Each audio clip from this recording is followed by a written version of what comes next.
The wind howled across the Colorado plains like a banshee's cry, carrying with it the scent of death and the promise of a storm that would bury everything in its path. Margaret Sullivan pressed her face against the frost-covered window of her homestead cabin, watching the dark clouds gather on the horizon like an army of shadows. In her arms, 3-month-old Samuel whimpered softly, while 4-year-old Emma clung to her worn woolen skirt, sensing the danger that hung in the air like smoke from a dying fire. Before we jump back in, tell us where you're tuning in from, and if this story touches you, make sure you're subscribed, because tomorrow I've saved something extra special for you. Margaret had been alone for 6 days now. 6 days since Thomas had ridden out with the other men from Clearwater Ridge to track down the cattle rustlers who'd been plaguing their settlement. 6 days since she'd watched his broad shoulders disappear into the morning mist, his rifle slung across his back and his jaw set with that stubborn determination she'd fallen in love with 7 years ago in Kansas. But Thomas should have been back by the 3rd day. They all should have been back. The storm was coming fast now, and Margaret knew with a cold certainty that settled in her bones like winter frost that she and her children were about to face something far worse than wind and snow. She just didn't know that salvation would come from the most unexpected source imaginable, a silent figure moving through the storm like a ghost from another world. Margaret Sullivan had never imagined her life would come to this. Born Margaret Catherine Walsh in the bustling streets of Boston, she'd grown up in a world of cobblestones and gas lamps, where the most dangerous thing she'd ever encountered was a runaway carriage or the occasional pickpocket in the market square. Her father, Patrick Walsh, had been a successful merchant dealing in fine fabrics and imported goods, and her mother, Eleanor, had raised her daughters with the expectation that they would marry well and live comfortable lives in the city. That was before she met Thomas Sullivan at her cousin's wedding in the summer of 1881.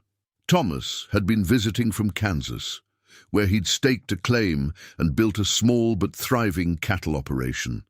He was tall and weathered, with calloused hands that spoke of honest work and eyes the color of prairie grass in autumn. When he asked her to dance, Margaret felt something shift inside her chest, like a door opening to a room she'd never known existed. Her parents had been horrified when she announced her intention to marry Thomas and follow him west. Eleanor Walsh had taken to her bed for a week, claiming heart palpitations, while Patrick had threatened to disown his daughter entirely. But Margaret was 22 years old and possessed of a stubborn streak that had served the Walsh family well in business, even if it didn't serve their peace of mind when it came to their headstrong daughter. She'd married Thomas in the small Catholic church on Beacon Hill in September, wearing her grandmother's pearl necklace and a dress of ivory silk that would be the finest thing she'd owned for years to come. 2 weeks later, she was on a train heading west, watching the familiar landmarks of her childhood disappear into the distance, like memories fading in morning light. The journey to Kansas had been an adventure at first. Margaret had pressed her face to the window of the railway car, marveling at the endless expanse of land that stretched beyond the horizon. She'd never seen so much sky, so much space where a person could lose themselves and never be found. Thomas had held her hand and told her stories of the land they were going to, painting pictures with his words of golden wheat fields and cattle grazing on hills that rolled like ocean waves. But the reality of frontier life had been harsher than any story. Their first home had been a sod house, carved into a hillside with walls made of earth and grass. Margaret had cried herself to sleep for the first month, listening to mice scurrying in the walls and feeling the weight of all that. Empty land pressing down on her like a physical thing. She'd written letters to her mother every week, describing their hardships in carefully coded language that wouldn't cause too much alarm back in Boston. Thomas had been patient with her adjustment, working from dawn to dusk to build their operation. while trying to comfort his homesick bride in the evenings. He'd built her a proper wooden table for their one-room house, carved from lumber he'd hauled 30 miles from the nearest town. He'd planted a small garden behind the house, fencing it carefully to keep out the rabbits and deer. And when winter came that first year, brutal and unforgiving, he'd held her close during the long nights when the wind threatened to tear their little house apart at the seams. Emma had been born in their second year, during a spring storm that had knocked out the windows and flooded half their floor. Margaret had laboured for 18 hours with only Thomas and their neighbour, Mrs. Henderson, to help her. The nearest doctor was 40 miles away, and the creek had swollen too high to cross safely. When Emma finally arrived, red-faced and screaming her protest at the world, Margaret had understood for the first time why her mother had been so terrified of this wild country. Out here, life and death walked hand in hand like old friends, and the margin for error was thinner than morning frost. But Emma had thrived despite the harsh conditions. She'd taken her first steps on the packed dirt floor of their improved cabin, which Thomas had expanded to include a proper bedroom and a kitchen with a real stove. She'd learned to talk by chattering at the chickens and the milk cow, developing a vocabulary that included words like coyote and prairie dog, alongside more conventional childhood terms. By the time she was 3, Emma could identify the call of every bird within a day's ride and knew which plants were safe to eat and which ones would make her sick. The move to Colorado had come when Emma was 4, prompted by reports of better grazing land and a more established community in the area around Clearwater Ridge. Thomas had sold their Kansas property for a decent profit and invested everything in a larger spread near the Colorado border. The new land was beautiful, with rolling hills covered in buffalo grass and a stream that ran clear and cold even in the driest summers. The cabin Thomas built was the finest home Margaret had ever lived in, with glass windows, a stone fireplace, and a front porch where she could sit in the evenings and watch the sunset paint the sky in shades of gold and crimson. Samuel had been born in that cabin just 3 months ago, arriving during an October blizzard that had caught everyone by surprise. This time, Margaret had been attended by Dr. Morris from Clearwater Ridge, a gruff but competent man who'd delivered half the babies in the territory. Samuel had an easier birth than Emma, arriving quickly and without complications. He was a quiet baby, content to sleep in his mother's arms while his sister chattered at him in the nonsense language she'd developed for communication with infants and animals. The community around Clearwater Ridge had been welcoming, if somewhat reserved. There were about 30 families scattered across the valley, most of them running cattle or sheep operations. The nearest neighbors were the Hendersons, the same couple who'd helped with Emma's birth back in Kansas and had followed the Sullivans west. Their cabin was about 2 miles away, close enough to provide help in emergencies, but far enough to maintain the independence that frontier families valued. There was a general store in Clearwater Ridge, run by a German immigrant named Klaus Weber, who spoke broken English but could calculate prices in his head faster than most people could work with pencil and paper. There was also a blacksmith, a small schoolhouse that doubled as a church on Sundays, and a saloon that Thomas visited occasionally when the work was done and he needed to hear news from the outside world. The men of the community had formed an informal militia to deal with problems that arose from time to time. Cattle rustling had become a serious issue in recent months, with organized gangs moving through the territory and stealing livestock from the smaller ranchers who couldn't afford to hire full-time guards. The local sheriff, based in Pueblo, was a good man, but spread too thin to provide effective protection for the scattered homesteads.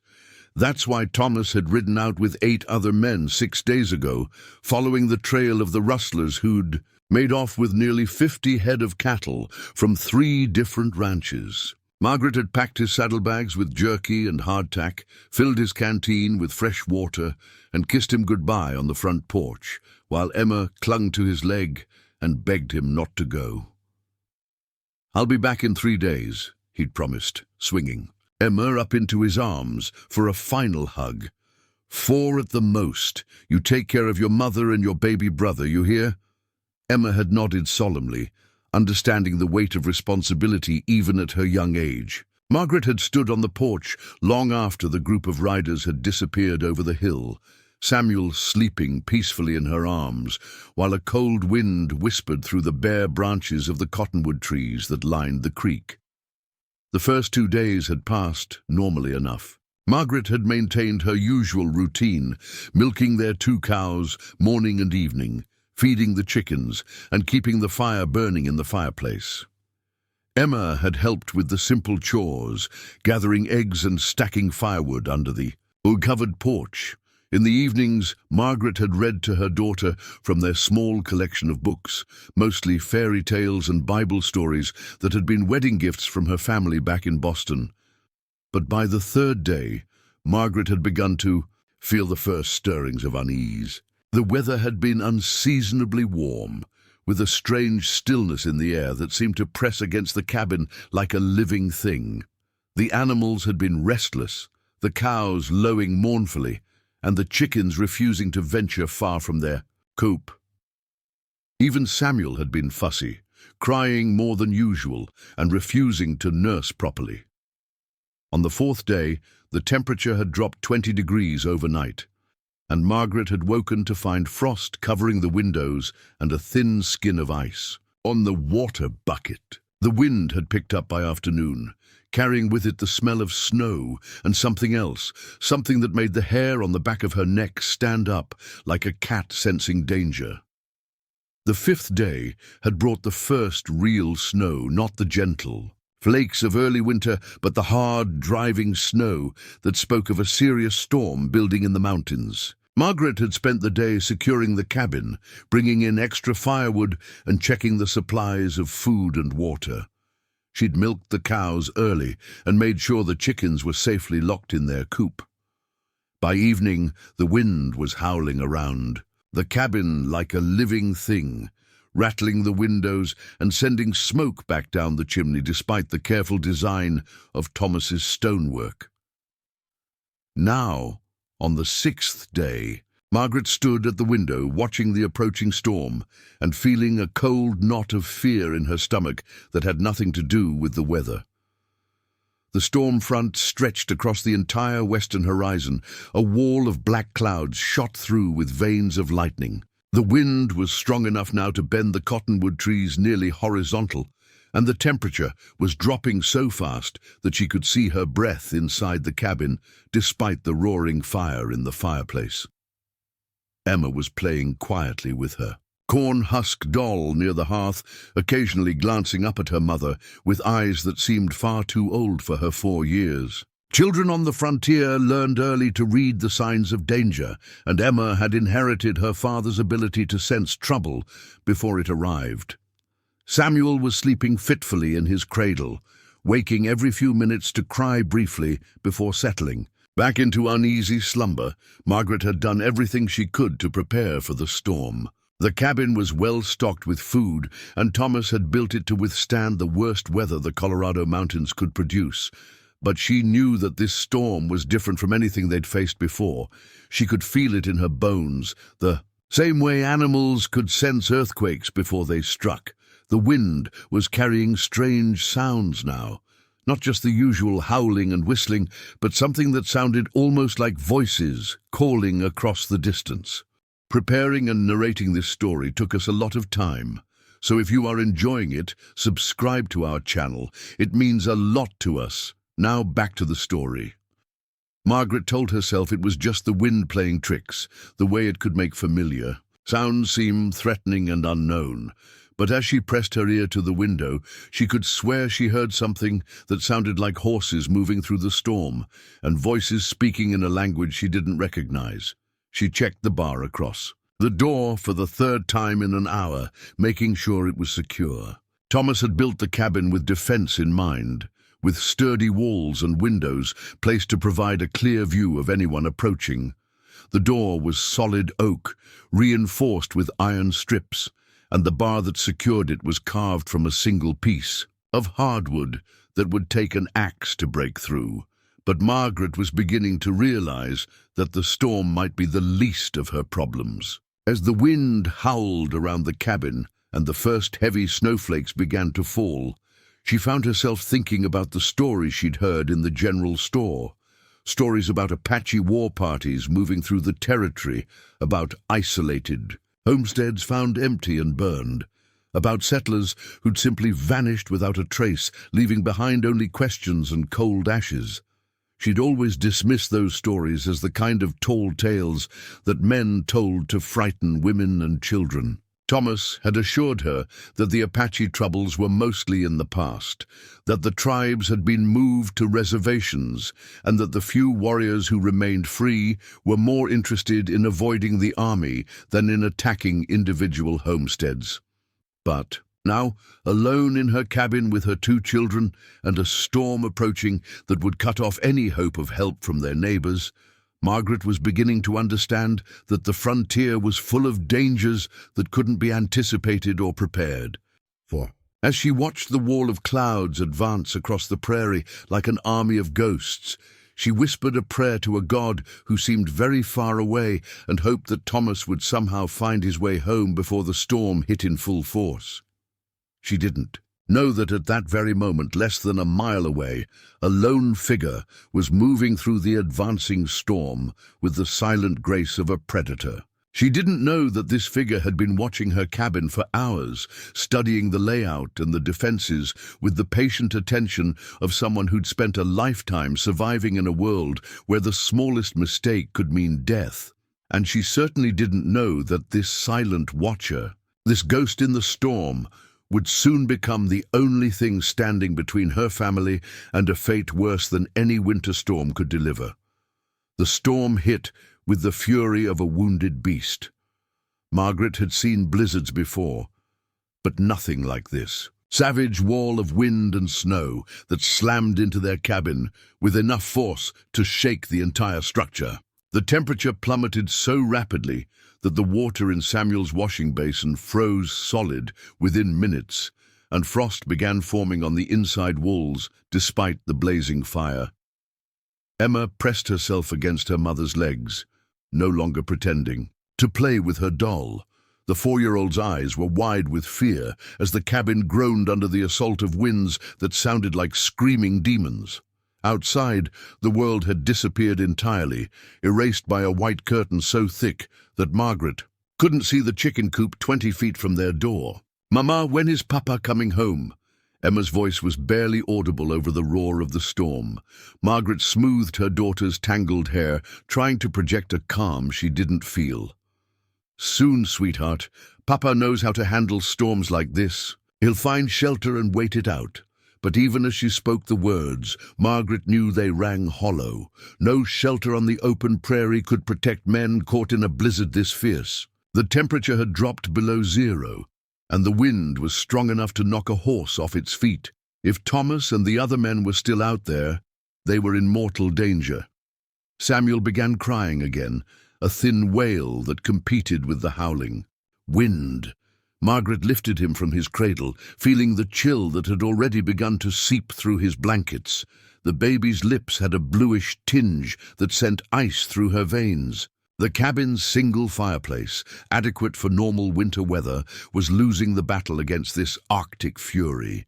She moved closer to the hearth, wrapping both children in her heaviest quilt. The flames danced wildly as downdrafts from the chimney sent puffs of smoke into the room. Margaret realized with growing alarm that if the chimney became blocked with snow or debris, they could suffocate from the smoke before they froze to death.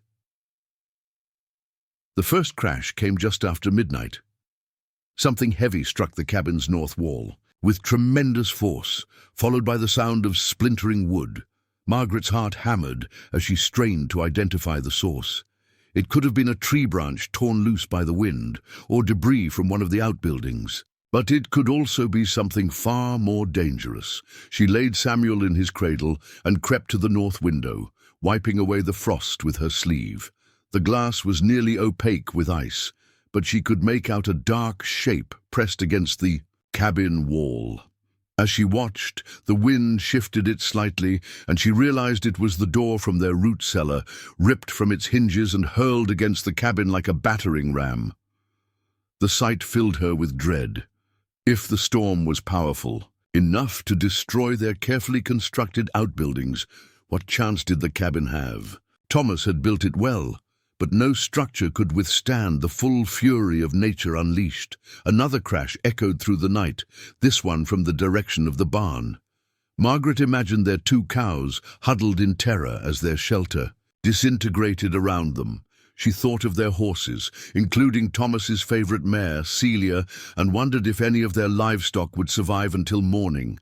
Emma had fallen into an exhausted sleep despite the chaos, curled up in the quilt, like a small animal seeking warmth.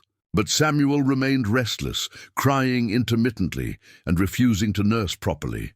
Margaret knew the signs. The baby was getting cold, despite her efforts to keep him warm. In weather like this, hypothermia could claim an infant within hours. She made a desperate decision. Gathering every blanket and piece of warm clothing in the cabin, she created a nest around the fireplace, piling quilts and buffalo robes until she had constructed a small fortress against the cold. She placed Samuel at the center of this cocoon, then carefully moved Emma without waking her. Finally, she settled herself between her children and the door, her husband's rifle across her knees, and prepared to wait out the longest night of her life. The hours crawled by with agonizing slowness. Margaret dozed fitfully, jerking awake each time the wind shifted or some new piece of debris struck the cabin. She fed the fire constantly, burning furniture when the firewood began to run low. Thomas's handmade rocking chair, the table where they'd shared countless meals, even some of the floorboards near the door, everything became fuel in the fight against the cold. Dawn, when it finally came, brought no relief. The storm showed no signs of weakening, and Margaret realized with growing horror that they might be trapped for days. Their food supplies, while adequate for normal circumstances, wouldn't last long if they were burning everything combustible to stay alive. And Samuel was getting weaker by the hour, his cries becoming feebler as the cold sapped his tiny reserves of strength. It was then that she heard the sound that made her blood freeze in her veins. Over the howling wind came something else, a rhythmic thumping that didn't match the chaotic pattern of the storm. It was deliberate, purposeful, and it was coming from directly outside their door. Margaret gripped the rifle tighter, her hands shaking as she pointed the barrel toward the entrance. The thumping came again, 3 measured beats followed by silence. Then again, someone, or something, was trying to communicate. Emma stirred in her sleep, and Margaret held her breath, praying her daughter wouldn't wake and make noise. The thumping continued, patient and persistent. Whoever was out there wasn't giving up. Margaret's mind raced through possibilities. It could be Thomas, injured and unable to call out. It could be one of their neighbors seeking shelter. But it could also be something far more sinister. Bandits or hostile Indians who'd been caught in the storm and were looking for a warm place to wait it out. The stories she'd heard in town came flooding back. Tales of the Jicarilla Apache who still moved through these mountains, avoiding the army patrols and living off the land as their ancestors had for generations. Most were said to be peaceful now, more interested in survival than warfare. But there were others, warriors who'd never accepted defeat, who saw every white settlement as an enemy to be destroyed. The thumping stopped abruptly, leaving only the sound of the wind. Margaret strained her ears, trying to detect any other noise over the storm's fury. Minutes passed in tense silence. Then she heard something that made her soul freeze, the soft scraping of footsteps moving around the cabin's perimeter. Someone was circling their home, studying it, looking for weaknesses. The footsteps were barely audible, suggesting whoever was out there knew how to move silently despite the storm. This wasn't a neighbor seeking help. This was predator behavior. And Margaret and her children were the prey. She thought of the bar across the door, solid and reassuring, but she also remembered Thomas's warnings about overconfidence. "Locks keep out honest folks," he'd told her once. "Determined thieves will find a way in if they want something bad enough." The footsteps paused at each window, and Margaret imagined eyes peering through the frost-covered glass, studying the interior of their home. She remained perfectly still, hoping the intruder would see the barricaded door and move on to easier. A prey.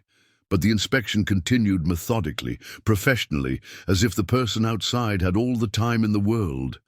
Emma woke with a small whimper, and Margaret quickly placed a gentle hand over her daughter's mouth. The 4-year-old's eyes went wide with fear, but she remained silent, understanding instinctively that they were in danger. Samuel continued sleeping, his breathing shallow but steady. The footsteps moved to the back of the cabin, where Thomas had built a small storage room attached to the main structure. Margaret heard the soft sound of wood being tested, pressure applied to boards and joints.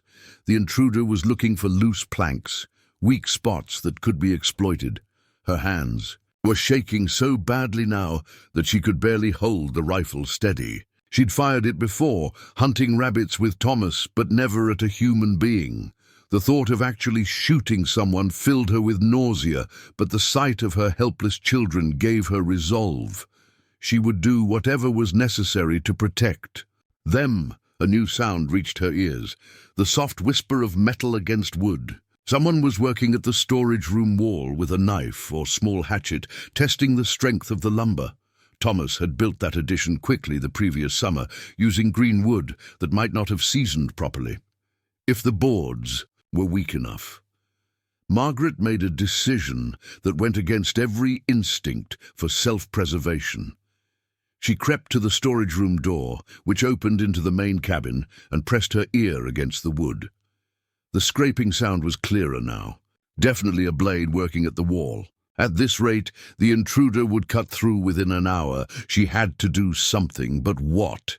She couldn't abandon her children to confront the threat outside. She couldn't shoot through the wall without knowing exactly where the intruder was positioned, and she couldn't simply wait for the inevitable breach of their defenses. Then she remembered something Thomas had shown her when they'd first moved to the cabin. In the storage room floor, hidden beneath a pile of grain sacks, was a loose board that concealed a small space where they kept emergency supplies. More importantly, the space extended under the cabin's main floor, creating a hiding place that could accommodate all 3 of them if necessary. It wasn't a perfect solution. They'd be trapped underneath their own home with no escape route. But it would buy them time, and it might fool the intruder into thinking the cabin was empty. If whoever was outside believed the family had fled into the storm, they might search quickly and move on. The scraping at the wall was getting louder. Margaret gathered her children, whispering urgent instructions to Emma while wrapping Samuel tightly in blankets. She extinguished all but one of the candles, leaving just enough light to navigate by, then crept to the storage room with her precious cargo. The grain sacks were heavy, but adrenaline gave her strength she didn't know she possessed. She cleared the loose board and felt beneath it, finding the narrow crawl space Thomas had shown her. It was tight, barely large enough for an adult and 2 small children, but it would have to do. She lowered Emma into the space first, then passed down Samuel before squeezing in herself. The board settled back into place above them, just as she heard the sound of wood splintering in the storage room wall. Their intruder had broken through.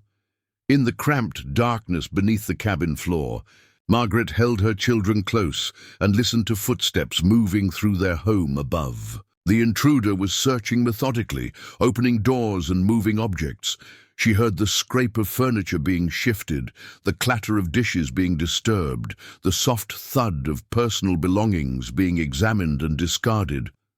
Emma trembled against her mother's side, while Samuel remained mercifully quiet in his blankets. Margaret pressed her hand over her own mouth to muffle her breathing, knowing that even the smallest sound could give them away. The searcher was thorough, but not destructive. No furniture was broken, no violence done to their possessions. This suggested someone looking for people rather than valuables, someone with a specific purpose that didn't include random destruction. Whether that made their situation better or worse, Margaret couldn't decide. After what felt like hours but was probably only minutes, the footsteps moved back toward the storage room. Margaret held her breath as someone walked directly over their hiding place, separated from them by only a few inches of wood. A board creaked under the weight, and she was certain they'd been discovered. But the footsteps continued, moving back. Toward the main room, Margaret heard the front door being tested, the bar rattling in its brackets. Then came a sound that chilled her to the bone, the soft whisper of steel being drawn from leather. Their visitor was armed with more than just a knife. The silence that followed was more terrifying than any noise. Margaret strained her ears, trying to track the intruder's movements, but heard nothing. Minutes crawled by without sound, and she began to wonder if the person had left. But she didn't dare move, didn't dare risk exposing her children by emerging too soon. Emma was growing restless in the cramped space, and Margaret feared her daughter might cry out or try to shift position. She whispered the softest reassurances she could manage, promises that they would be safe soon, that Papa would come home and make everything right again. But even as she spoke the words, Margaret wondered if Thomas was even alive.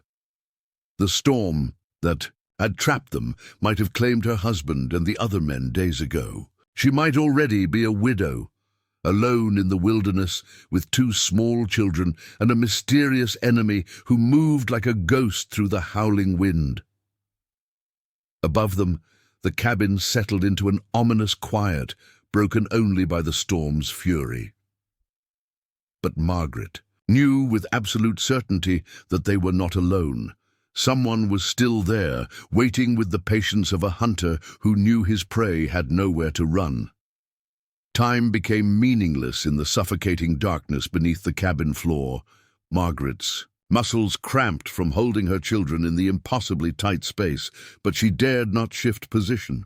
Above them, the silence had stretched on for what felt like eternity, broken only by the storm's relentless assault on the cabin walls. Samuel had begun to stir, making small sounds that seemed thunderous in their cramped hiding place. Margaret knew the baby would soon need to nurse, and when he grew hungry enough, no amount of gentle shushing would keep him quiet. They couldn't remain hidden much longer. Just as she was beginning to consider the terrible risk of emerging, a new sound froze her blood. Not from above, but from outside the cabin. Voices carrying on the wind, speaking in a language she didn't recognize. The guttural consonants and flowing syllables were unlike anything she'd heard before, but the tone was unmistakably urgent.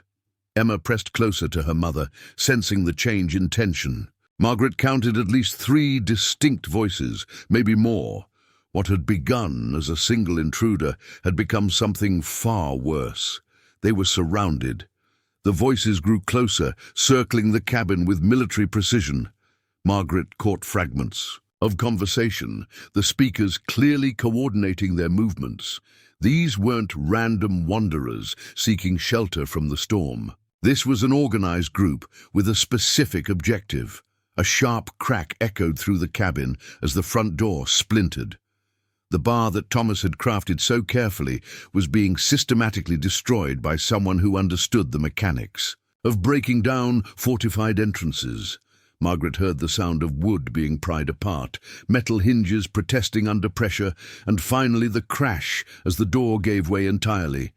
Multiple sets of footsteps entered the cabin, moving with purpose. Through the rooms above, the searchers were thorough, checking every corner, every possible hiding place. Margaret heard furniture being overturned, floorboards being tested, walls being tapped for hollow spaces. They were looking for her and the children specifically. This wasn't a random raid or robbery. Someone had known the cabin would be occupied, had planned this intrusion with frightening efficiency. But who could have such detailed knowledge of their situation? The answer came to her with sickening clarity. Someone had been watching them, studying their routines, learning their vulnerabilities. The mysterious figure she'd glimpsed moving around the cabin earlier hadn't been their only visitor. They'd been under surveillance for days, perhaps weeks, and she'd never known. One of the searchers was directly above their hiding place now, and Margaret could hear him testing floorboards with his foot. Each creak of the wood sent spikes of terror through her body. Emma had gone completely rigid, understanding instinctively that absolute stillness was their only hope of survival. The searcher moved on, but Margaret's relief was short-lived. A baby's cry pierced the air above them, and for a horrifying moment she thought Samuel had betrayed their location. Then she realized the sound was coming from the main room. It was the cry of a different infant entirely. Her mind reeled with confusion until the terrible truth became clear. The voices outside hadn't been coordinating an attack on her family. They'd been responding to an emergency, and that emergency involved other settlers, other children caught in the storm's fury. Margaret pressed her ear to the floorboard above, straining to understand what was happening. The voices were clearer now, and she could make out words in accented English mixed with the foreign language. Someone was giving orders, organizing what sounded like a rescue operation. But if these people were rescuers, why had they broken down her door? Why the systematic search of her cabin? The pieces didn't fit together, and Margaret's confusion deepened her fear. She knew nothing about the politics of the territory, the complex relationships between different groups that shared this harsh landscape. Samuel chose that moment to wake fully, his small voice joining the chorus of infant cries echoing through the cabin. Margaret clamped her hand gently over his mouth, but it was too late. The footsteps above stopped moving, and she heard a sharp exchange in the foreign language. Someone knelt on the floor directly above them, and Margaret could feel the pressure of their weight through the thin boards.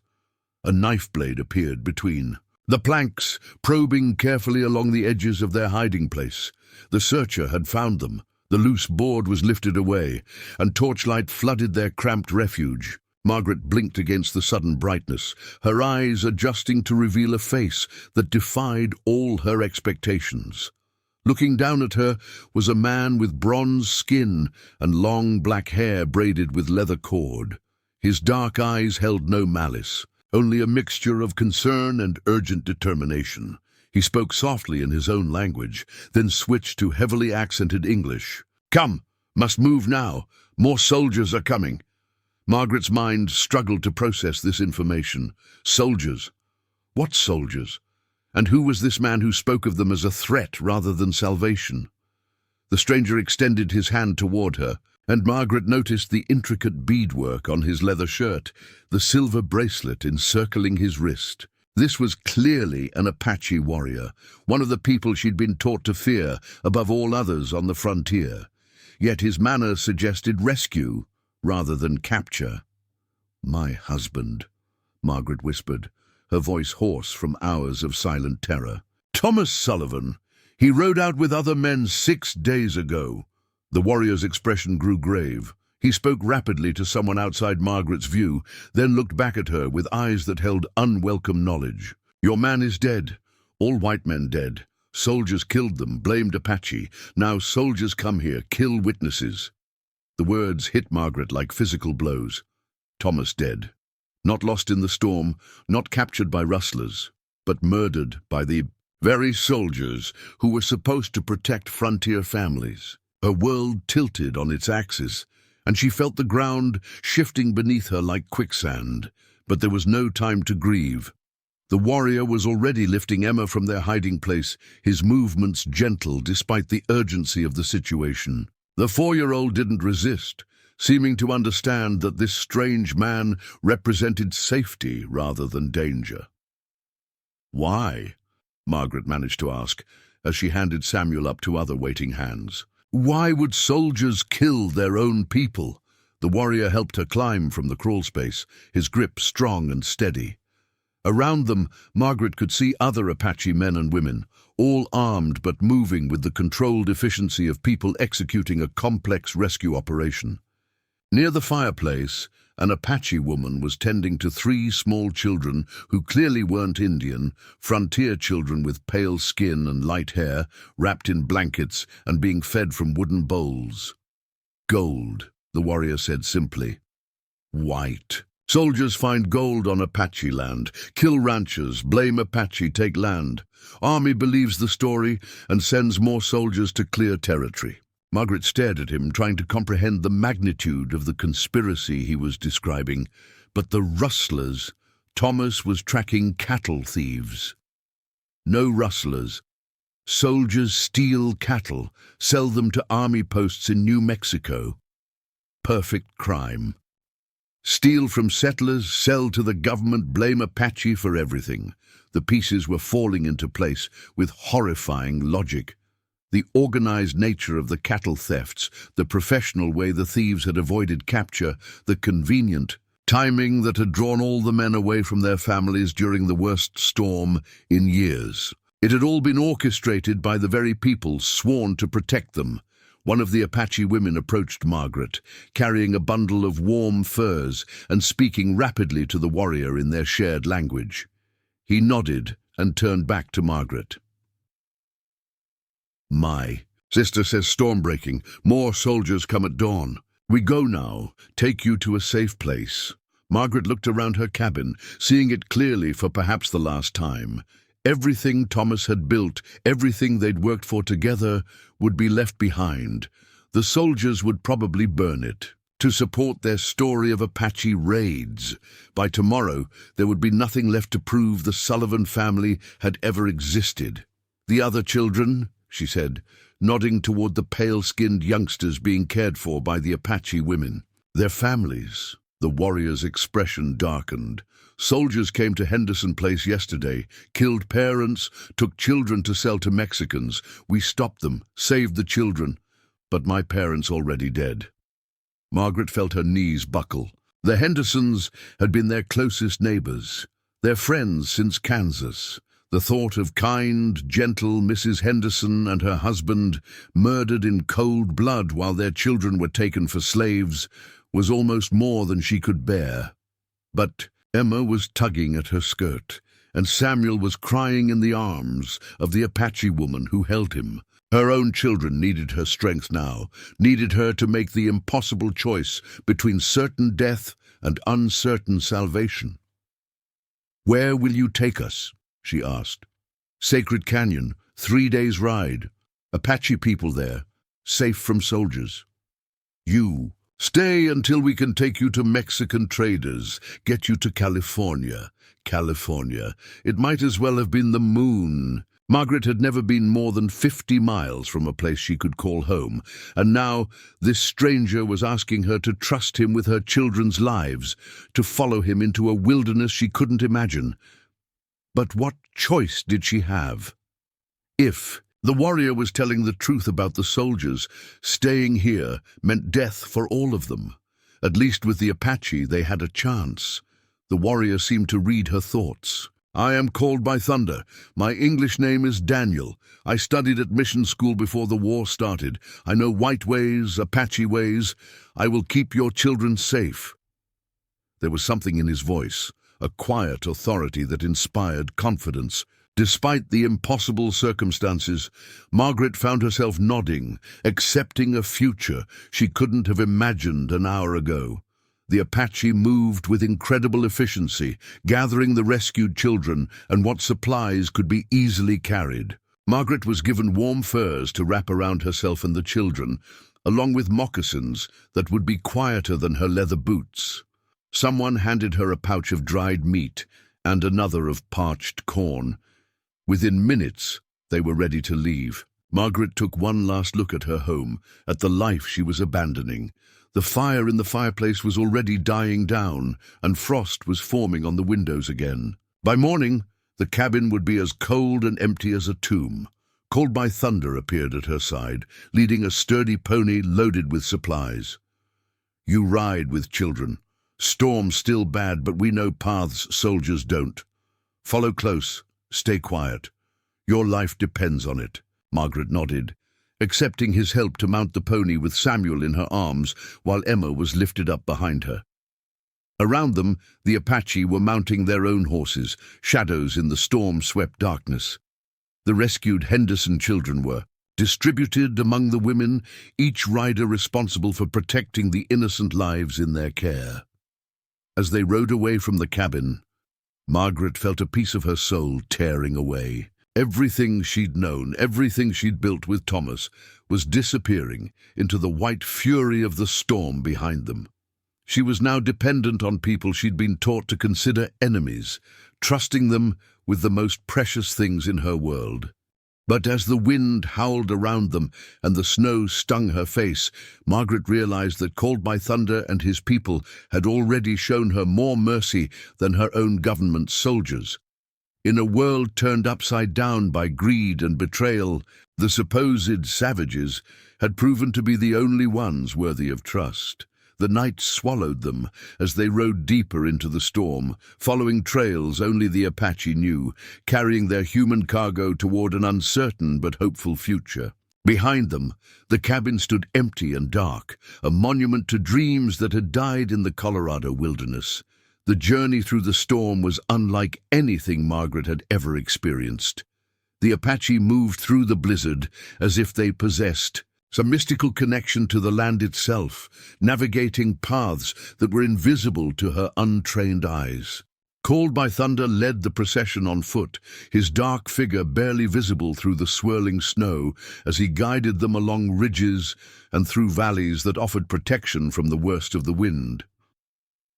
Margaret clung to Samuel while Emma pressed against her back, both children wrapped in the thick buffalo robes the Apache had provided. The warmth of the pony beneath them and the shelter of the furs created a cocoon of relative comfort, but she could still feel the brutal cold seeping through every gap in their protection. They rode for hours without speaking, communication limited to hand signals and occasional whispered words in the Apache language.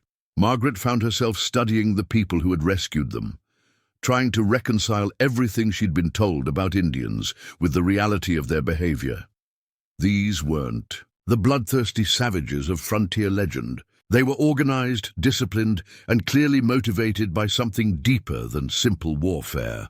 The woman riding beside her was called Singing Bird, according to Called by Thunder's brief introduction. She carried one of the Henderson children, a boy of perhaps 6 years old, who had cried himself into exhausted sleep against her shoulder. Singing Bird moved with the natural grace of someone who had spent her entire life on horseback, anticipating the pony's movements and adjusting her position to keep the child comfortable. Another woman, introduced as White Dove, carried the two Henderson girls, twins who couldn't have been more than 3 years old. They clung to her with the desperate trust of children who had seen their world destroyed and were now grasping at any source of security. White Dove sang to them softly as they rode, a lilting melody that seemed to calm both the children and the horses. Margaret began to understand that this wasn't a random act of mercy. The Apache had made a deliberate decision to save the settler children, even though it put them at tremendous risk. In a territory where their mere presence could mean death at the hands of army patrols, they had chosen to burden themselves with 5 additional lives that would slow their movements and complicate their survival. The storm began to weaken as they climbed higher into the mountains, following paths that switchbacked up steep slopes Margaret couldn't have imagined navigating in daylight, let alone in a blizzard. Called by Thunder seemed to have an internal compass that guided him through terrain that looked identical to Margaret's eyes. Every rock formation, every stand of trees, every subtle change in the slope of the land apparently held meaning for him. As dawn approached, the wind finally began to die down, and Margaret could see farther than a few feet in any direction. The landscape that revealed itself was breathtaking in its harsh beauty. They were high in the mountains now, surrounded by peaks that rose like cathedral spires into the clearing sky. Snow covered everything in pristine white, unmarked by any sign of human passage except for the tracks they were currently making. Called by Thunder raised his hand, signaling a halt. He spoke quietly to the other Apache, then approached Margaret's pony. His face was stern but not unkind, weathered by years of exposure to sun and wind. "We rest here," he said in his careful English. "Horses need food and water. Children need warm food." Margaret looked around at what appeared to be empty wilderness. "Here, but there's nothing." Called by Thunder smiled, the expression transforming. His austere features. White eyes see nothing. Apache eyes see everything. He led them to what looked like a solid wall of rock, but as they approached, Margaret realized it was an optical illusion. A narrow passage opened between two massive boulders, invisible from more than a few yards away. The passage led into a hidden canyon, sheltered from the wind and containing a small grove of pine trees that had been bent and shaped by years of storms into a natural windbreak. At the center of the grove was a spring that bubbled up from underground, creating a pool of clear water that remained unfrozen despite the frigid temperatures. The Apache immediately began setting up camp with the efficiency of people who had done this countless times before. Margaret watched in fascination as they constructed temporary shelters using materials that seemed to appear from nowhere. Poles were cut from specific trees, hides were unrolled from compact bundles, and within minutes a small village had materialized in the hidden canyon. The shelters were positioned to take advantage of the natural windbreak while providing clear sight lines to the canyon entrance. Singing Bird helped Margaret down from the pony, taking Samuel while she stretched her cramped muscles. The baby was crying again, and Margaret realized with embarrassment that she needed privacy to nurse him. In the chaos of their escape, such practical considerations had been forgotten. White Dove seemed to understand without words being spoken. She gestured toward one of the newly constructed shelters, speaking rapidly to Singing Bird in Apache. The two women led Margaret inside, where warm furs had been spread on the ground and a small fire was already burning in a carefully constructed fire pit. The shelter was surprisingly spacious and warm, the hide walls blocking the wind while allowing smoke to escape through an opening at the top. Margaret settled onto the furs and began nursing Samuel, marveling at the ingenuity of the Apache construction. Every detail had been planned for maximum efficiency and comfort. Emma had followed them into the shelter, her eyes wide with curiosity as she examined their temporary home. She touched the hide walls experimentally, then looked at the Apache women with the direct gaze that children used when trying to understand new situations. "Are you going to scalp us?" she asked with the blunt honesty of a 4-year-old, singing. Bird laughed, a warm sound that filled the shelter. "No scalping," she said in heavily accented English. "We are grandmothers. We protect children, not hurt them." Margaret felt a flush of shame at her daughter's question, realizing how the prejudices of frontier society had already begun to shape Emma's understanding of the world. These women had risked everything to save them, yet Emma's first thought was based on the savage stereotypes she'd absorbed from adult conversations.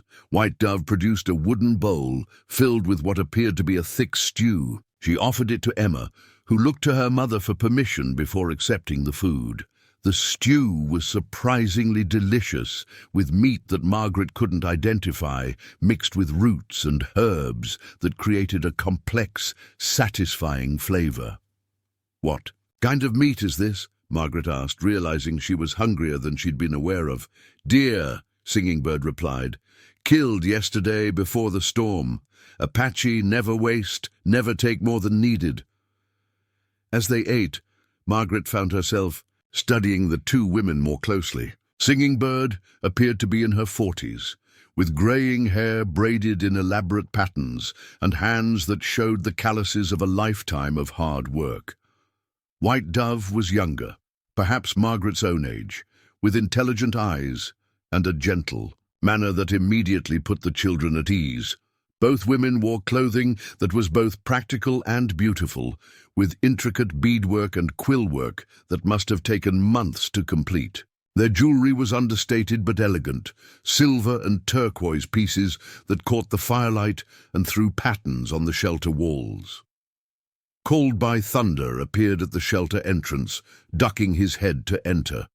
He had removed his heavy winter clothes, revealing the full extent of his imposing physique. He was tall for an Apache, with broad shoulders and arms that spoke of a lifetime of physical labor. But it was his eyes that struck Margaret most forcefully, intelligent, compassionate, and filled with a sadness that seemed to carry the weight of his people's suffering. "Children eat well?" he asked, settling cross-legged near the fire. "Very well," Margaret replied. "Thank you for everything. I don't know how to repay such kindness." Called by Thunder studied her face in the firelight. "You learn Apache ways, help teach white ways to our children. Both peoples need understanding if there is to be peace." Margaret considered this proposal. The idea of living among the Apache, of raising her children in their culture, was both terrifying and strangely appealing.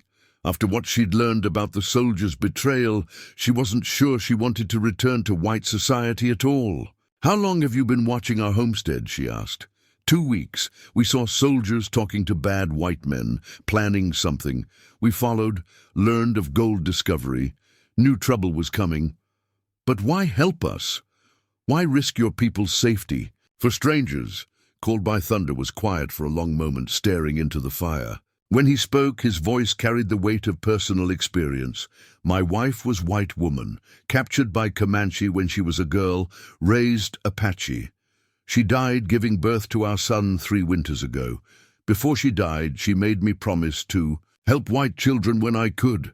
Said children are innocent, no matter what color their skin." Margaret felt tears stinging her eyes. The complexity of this man's story, the depth of loss he carried, made her own grief seem less isolated. In the space of a few hours, she had discovered that the world was far more complicated than she'd ever imagined. "Your son?" she asked gently. "Rides with warriors now. 16 winters old, angry at all white people. He did not want to save you." Called by Thunder's smile was sad. "But the Apache way is to protect innocent ones. He will learn." Emma had finished her stew and was now playing with a small carved horse that White Dove had given her.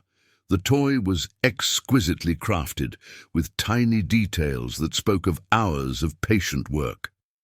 Margaret watched her daughter's face light up with genuine delight, the first moment of joy she'd shown since their ordeal began. "The other children," Margaret said, "the Hendersons, will they be safe?" "They come with us to the sacred canyon. Apache families will adopt them, raise them as our own. They will learn 2 ways of living and be bridges between peoples." Margaret tried to imagine little Billy Henderson, with his freckled face and gap-toothed grin, growing up as an Apache warrior. It seemed impossible, yet she was beginning to understand that survival often required impossible adaptations. And, "My children, what will happen to them?"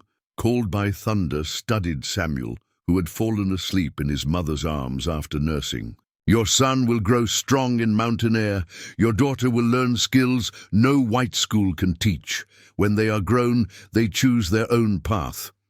It wasn't the future Margaret had planned, but it was a future. More than that, it was a future built on principles that seemed more honorable than anything she'd encountered in so-called civilized society. The Apache had shown her more genuine kindness in one night than the government that was supposed to protect her had shown in years of empty promises. Outside the shelter, she could hear the other Apache moving about the camp, tending to horses and preparing for the next stage of their journey. Their movements were quiet but purposeful, the actions of people who understood that survival depended on constant vigilance and preparation. "How far is the sacred canyon?" she asked. 2 days if the weather holds. But soldiers may follow when the storm clears. We must move carefully, watch for signs. Margaret nodded, accepting the reality of their situation. They were fugitives now, refugees in their own country, dependent on the skills and goodwill of people they'd been taught to. Fear! But as she looked at her sleeping children, warm and safe in the Apache shelter, she realized that fear had been replaced by something she hadn't expected. Hope. The firelight flickered on the hide walls, casting dancing shadows that seemed to tell stories of their own. Outside, the storm was finally ending, and tomorrow would bring new challenges. But for the first time since Thomas had ridden away 6 days ago, Margaret felt that she and her children might actually survive what seemed impossible. As she drifted toward sleep, wrapped in warm furs with her children beside her, Margaret Sullivan began to understand that sometimes salvation came from the most unexpected sources. And sometimes the people you'd been taught to call enemies were the only ones willing to call you family. Dawn broke clear and bitter cold, the storm clouds having finally moved east during the night. Margaret woke to find frost covering the inside of the shelter where her breath had condensed, but the fire still burned steadily, tended by someone during the dark hours. Emma slept curled against her side like a small animal, while Samuel remained peaceful in his nest of warm furs. The sounds of the camp stirring reached her ears. The soft nickering of horses, the rustle of equipment being packed, and quiet voices speaking in Apache. Margaret realized with a start that she was beginning to distinguish individual voices, recognizing the deeper tones of Called by Thunder and the lighter voices of the women who had cared for them. White Dove entered the shelter carrying a steaming bowl and a bundle of clothing. She smiled at Margaret and gestured toward the bowl, which contained a hot drink that smelled of pine needles and honey. The liquid was bitter but warming, spreading heat through Margaret's body as she sipped it carefully. The clothing was clearly Apache-made, but sized for a white woman.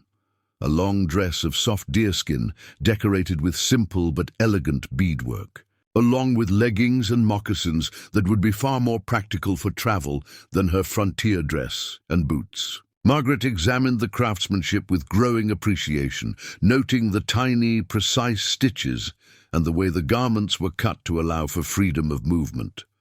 "For you," White Dove said in her limited English. "Warm, good for a long ride."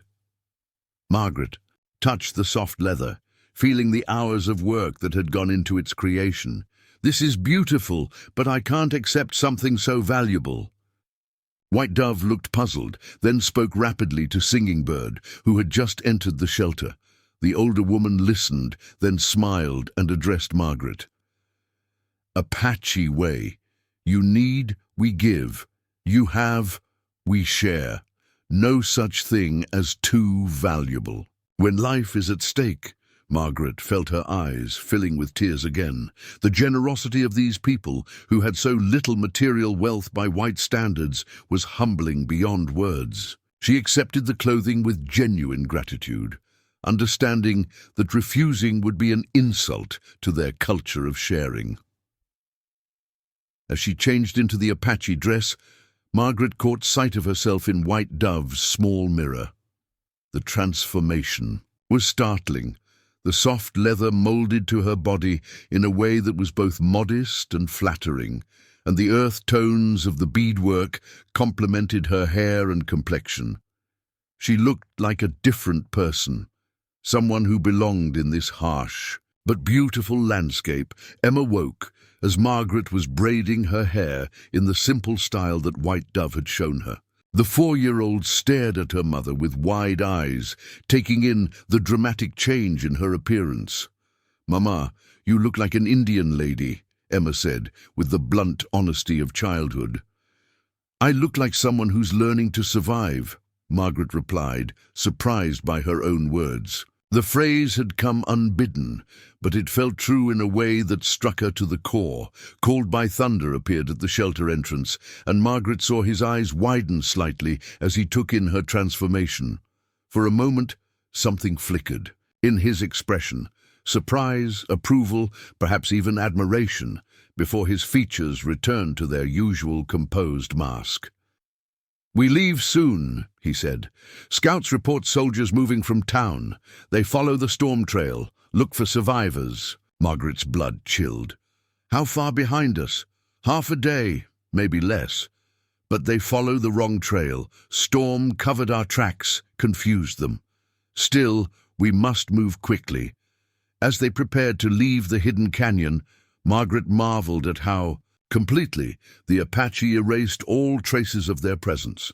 The shelters were dismantled and the materials packed away so efficiently that within minutes no sign remained of their overnight camp. Even the fire pit was carefully covered and disguised, leaving the canyon looking as pristine as when they'd arrived. The Henderson children were distributed among the Apache women again, but Margaret noticed that they seemed more relaxed today, less traumatized by their ordeal. Children, she reflected, were remarkably adaptable when treated with kindness and consistency. Billy Henderson was actually smiling as he rode with Singing Bird, chattering in a mixture of English and the few Apache words he'd already learned. The trail out of the canyon was even more treacherous than the one they'd used to enter, winding along narrow ledges that dropped away into seemingly bottomless chasms. Margaret forced herself not to look down, focusing instead on the sure-footed pony that carried her and her children with calm confidence. Called by Thunder had positioned himself at the rear of the group, frequently scanning their back trail for signs of pursuit. Margaret could see the tension in his shoulders, the way his hand rested near the rifle that hung from his saddle. They might have gained time by confusing the soldiers, but they were far from safe. The landscape they traveled through was unlike anything Margaret had seen before. The storm had left everything covered in pristine snow, but beneath the white blanket she could sense the raw power of the mountains. Peaks rose around them like sleeping giants, their faces carved by millennia of wind and weather into fantastic shapes that seemed to shift and change as the light moved across them. As they climbed higher, the air became thinner, and Margaret found herself breathing harder despite the pony's steady pace. Samuel seemed affected by the altitude as well, becoming fussier than usual despite being well-fed and warm. White Dove noticed his distress and produced a small bundle of herbs from her medicine bag. "For thin air sickness," she explained, showing Margaret how to brew a weak tea from the herbs. "Baby drink little, feel better soon." The remedy worked remarkably well, and Samuel settled into peaceful sleep within minutes of drinking the herbal tea. Margaret filed the knowledge away, understanding that she was receiving an education in survival skills that no white school could provide. By midday, they had reached a high plateau that offered spectacular views in all directions. Called by Thunder called a brief halt, using the vantage point to scan the valleys below with a small telescope that Margaret was surprised to see him carrying. "Apache don't use white man's tools," she asked, noticing his skilled handling of the instrument. "Apache use whatever helps Apache survive," he replied without looking away from the telescope. "White man's tools, Mexican tools, Apache tools, all just tools. Smart warriors use his best tool for each job." Margaret pondered this philosophy as they rested. It was so different from the rigid thinking she'd encountered in frontier society, where using Indian methods was seen as going backwards, becoming less civilized. The Apache seemed to view civilization as a set of useful techniques rather than a moral hierarchy. "You studied at mission school," she said. "What was that like?" Called by Thunder lowered the telescope and looked at her with an expression that mixed pain with determination. "Learned to read white man's books, speak white man's language, understand white man's thinking. Teachers said Apache ways were evil, that we must forget our people and become white inside. But you didn't forget, could not forget. Apache ways are in blood, in heart, in connection to land. White ways are useful, but they are not who I am," He gestured toward the mountains around them. "This is who I am.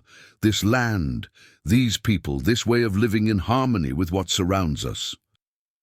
Margaret found herself envying that certainty, that deep connection to place and purpose. She had never felt truly rooted anywhere, always aware that she was an outsider trying to adapt to circumstances beyond her control.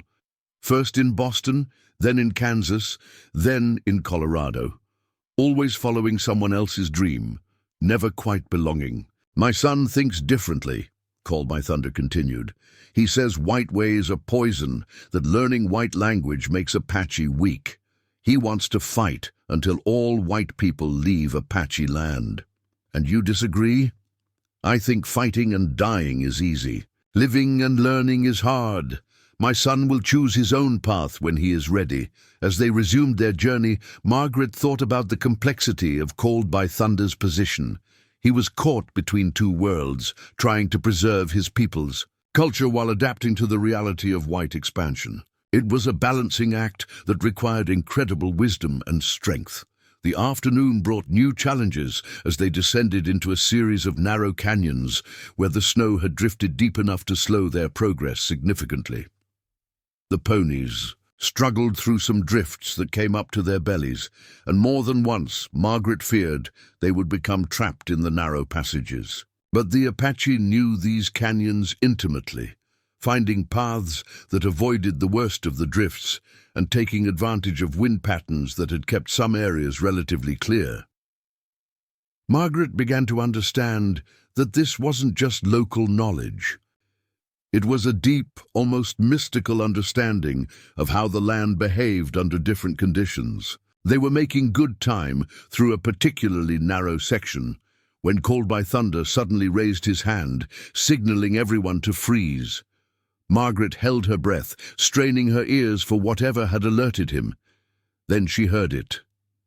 The distant sound of horses moving through snow, accompanied by voices that carried on the thin mountain air. The soldiers had found their trail.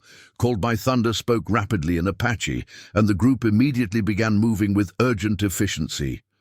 Margaret found herself swept along in a controlled retreat deeper into the canyon system, following paths that seemed to exist only in the Apache imagination. They rode in complete silence now. The only sounds, the soft plodding of hooves in snow and the whisper of leather against leather. Even the children seemed to understand the need for quiet, their eyes wide with fear, but their voices stilled by the tension that gripped the adults. The canyon walls rose higher around them, cutting off more and more of the sky until they were riding through what felt like a tunnel carved from stone. Margaret could hear the soldiers' voices echoing off the rocks behind them, but the echoes were distorted and confused, making it impossible to judge how close their pursuers might be. Then Called by Thunder led them into what appeared to be a dead end, a box canyon with walls too steep to climb and no visible exit. Margaret felt panic rising in her chest as she realized they were trapped, with hostile soldiers closing in and nowhere to run. But Called by Thunder dismounted calmly and walked to what looked like a solid wall of rock. He pressed his hands against the stone in a specific pattern, and Margaret gasped as a section of the wall swung inward, revealing a hidden passage that had been completely invisible from even a few feet away. "Sacred place," he whispered as he helped Margaret down from her pony. "Soldiers cannot follow here. Their horses are too big, their minds too small." The passage was barely wide enough for a single person leading a horse, and Margaret had to duck her head to avoid the low ceiling. But after a few yards, it opened into a vast underground cavern lit by shafts of sunlight that filtered down through cracks in the ceiling high above. The cavern was warm, heated by hot springs that bubbled up from deep underground.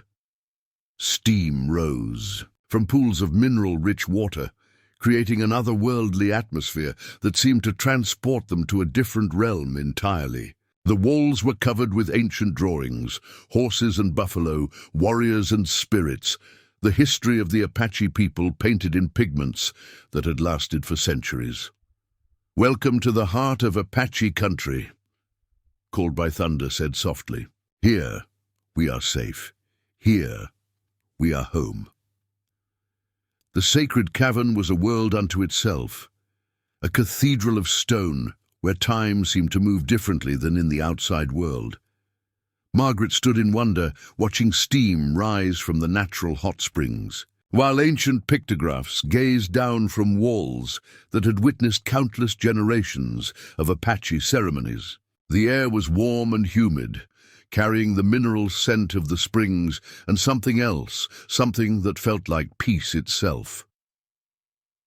Called by Thunder moved through the cavern with reverent familiarity, leading the horses to a section where grass grew in patches illuminated by skylights far above.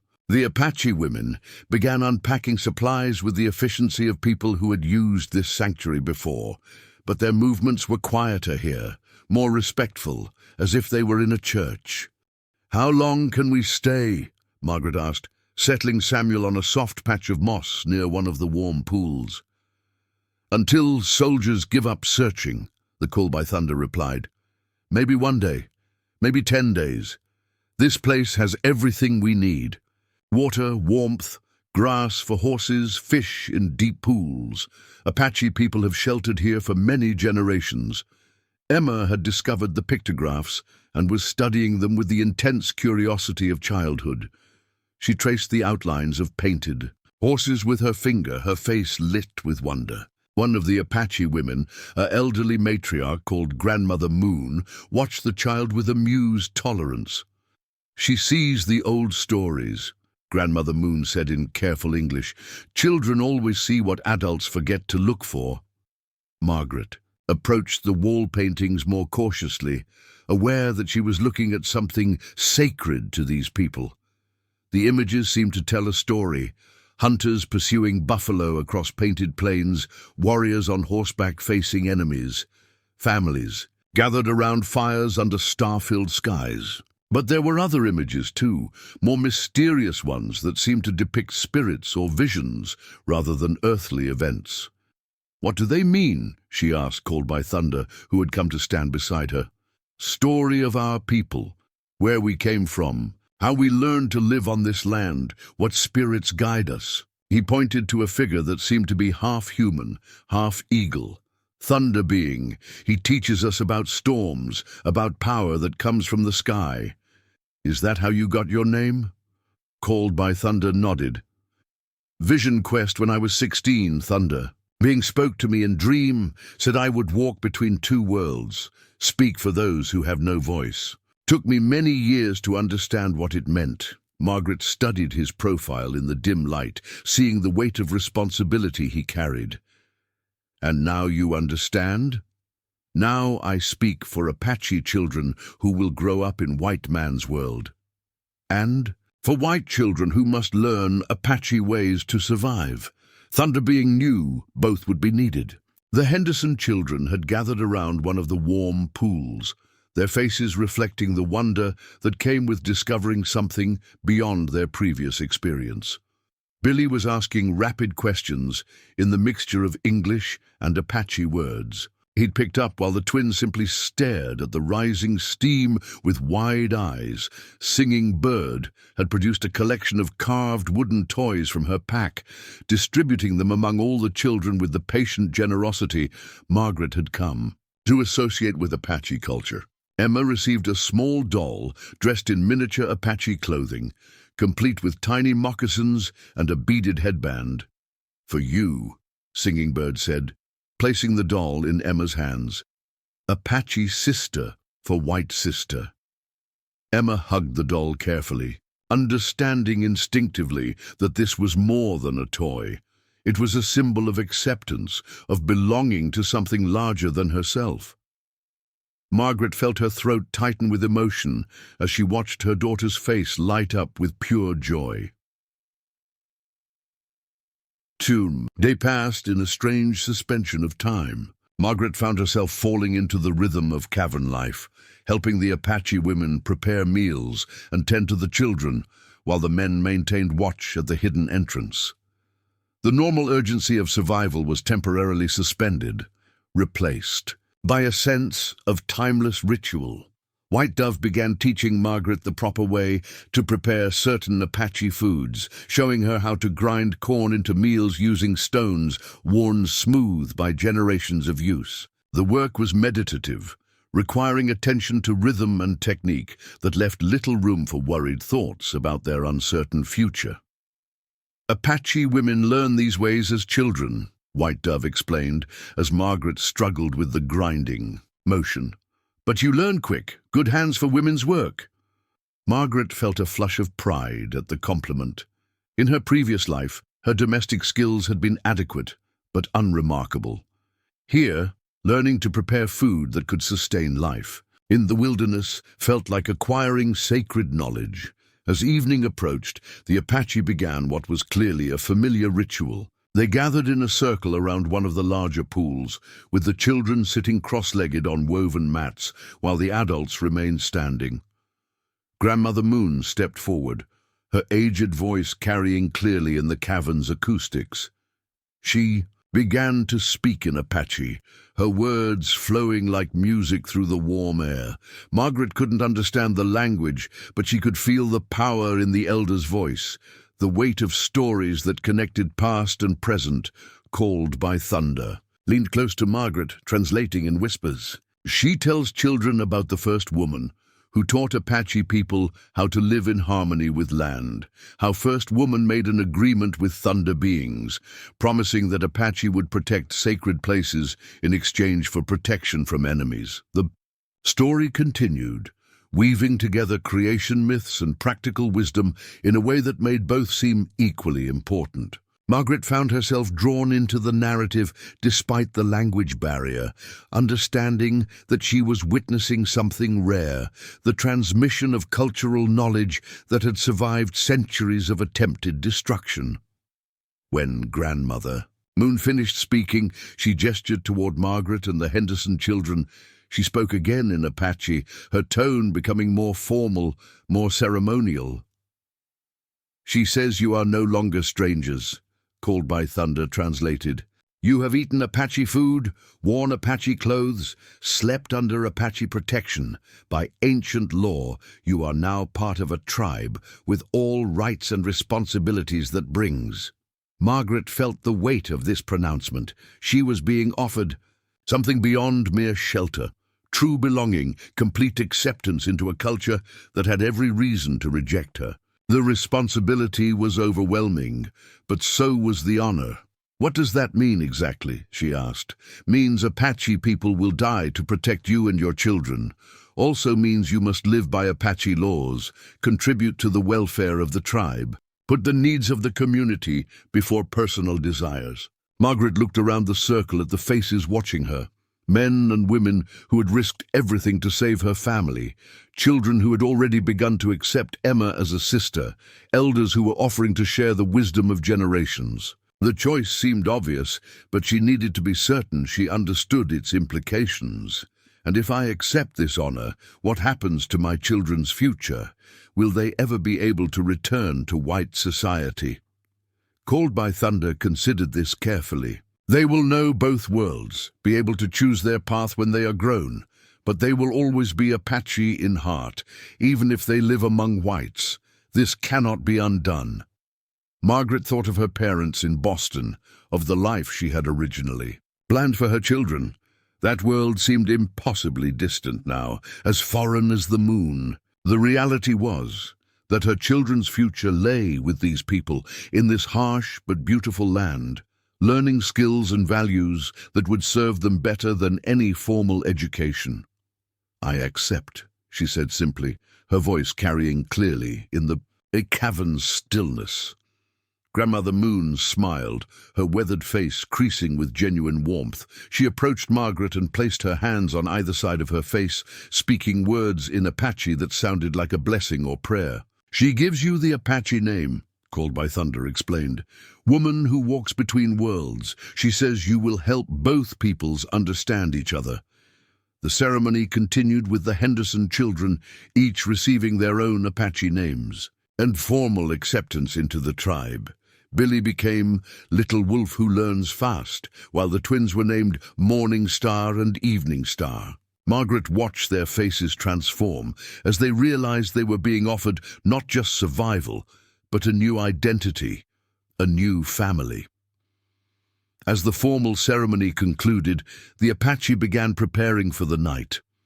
But the atmosphere had changed. Where before there had been the tension of refugees seeking temporary shelter, now there was the calm of people who had found their place in the world. Margaret settled near one of the warm pools with Samuel, listening to the quiet conversations around her. Some of the Apache were speaking in English now, making an effort to include her in their discussions. She learned that several of them had experiences similar to Called by Thunder's, forced education in mission schools that had tried to strip away their cultural identity. White teachers said Apache ways were savage, one of the younger men explained, but Apache ways keep people alive in land that kills white settlers, which is really savage. It was a question that struck at the heart of everything Margaret had been taught about civilization and progress.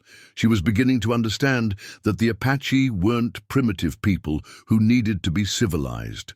They were sophisticated survivors who had developed complex solutions to the challenges of their environment. As the cavern settled into nighttime quiet, Margaret found herself unable to sleep despite her exhaustion.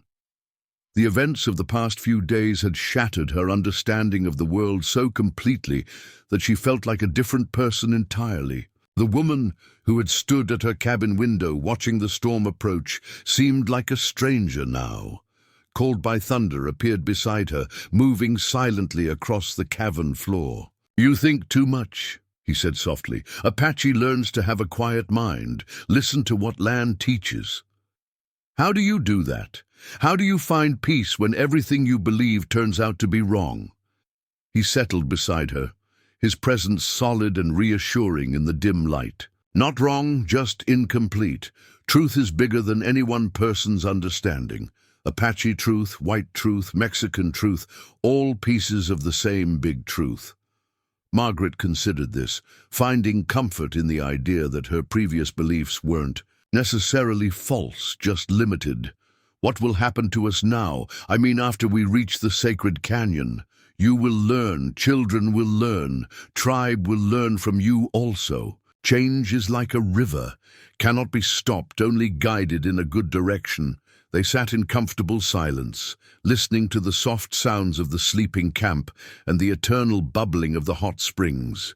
Margaret felt something shifting inside her, a letting go of the fear and uncertainty that had dominated her thoughts since Thomas's death.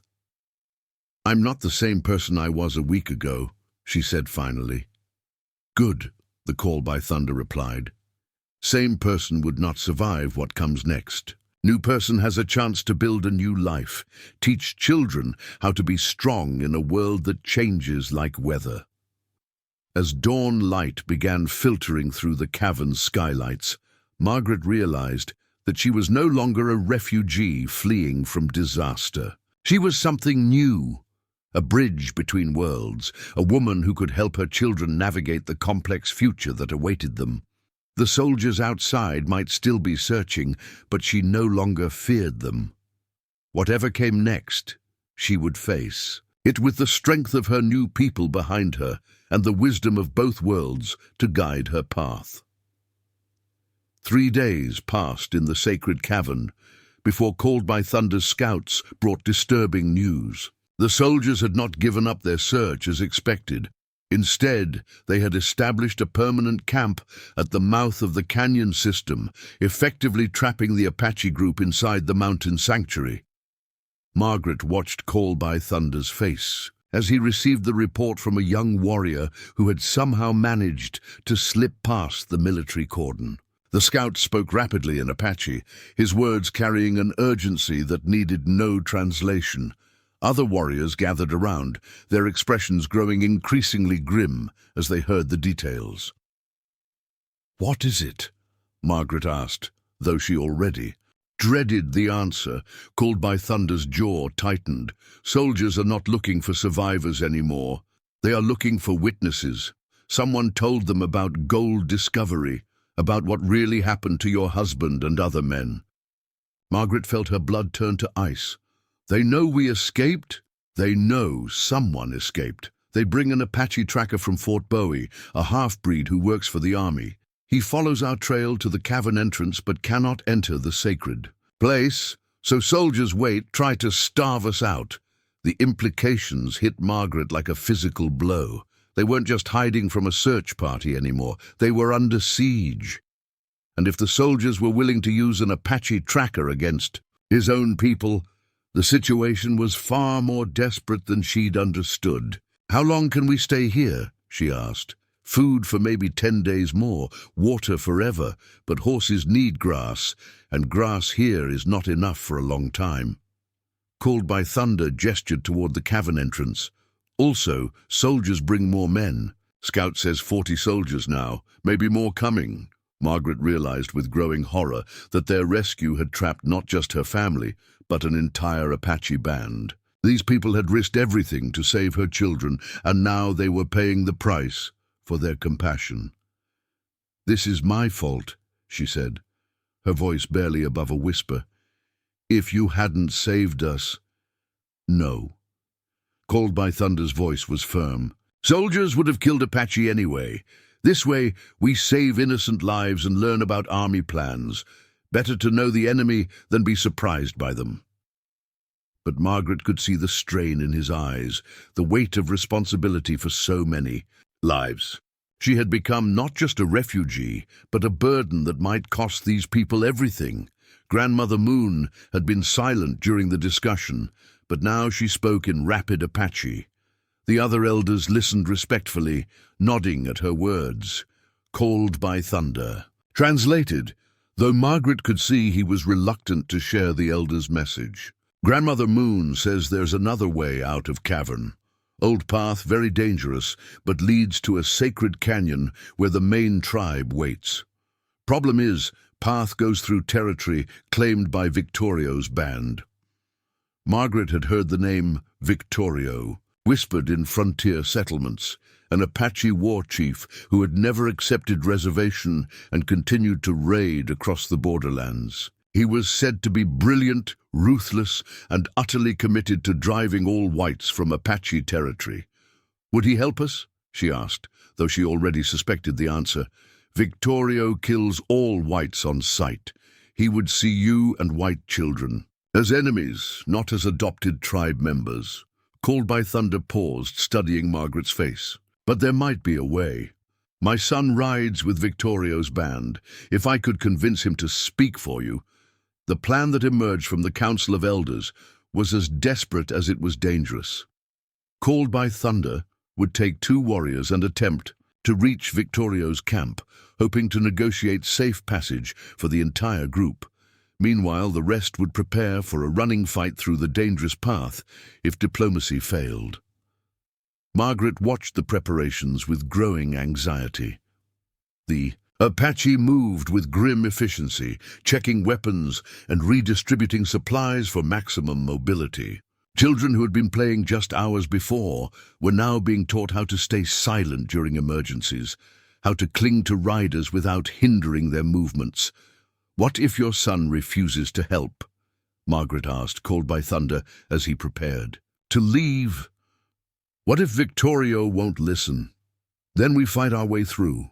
Apache have been fighting impossible odds for generations. We know how to die well." His expression softened slightly. "But I also know how to live well. We'll find a way to protect you and children." That night, Margaret couldn't sleep.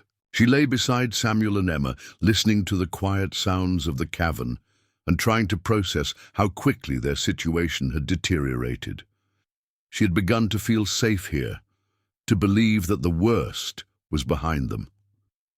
Now she realized they were trapped in a deadly game with no clear path to victory. White Dove found her sitting by one of the warm pools, staring into the steam-wreathed water. The Apache woman settled beside her with the comfortable silence that had developed between them. "You are afraid for children," White Dove said. "It wasn't a question. I'm afraid I've doomed them. And all of you." Margaret's voice was thick with guilt and exhaustion. Maybe I should surrender myself to the soldiers, tell them the others are dead. White Dove was quiet for a long moment.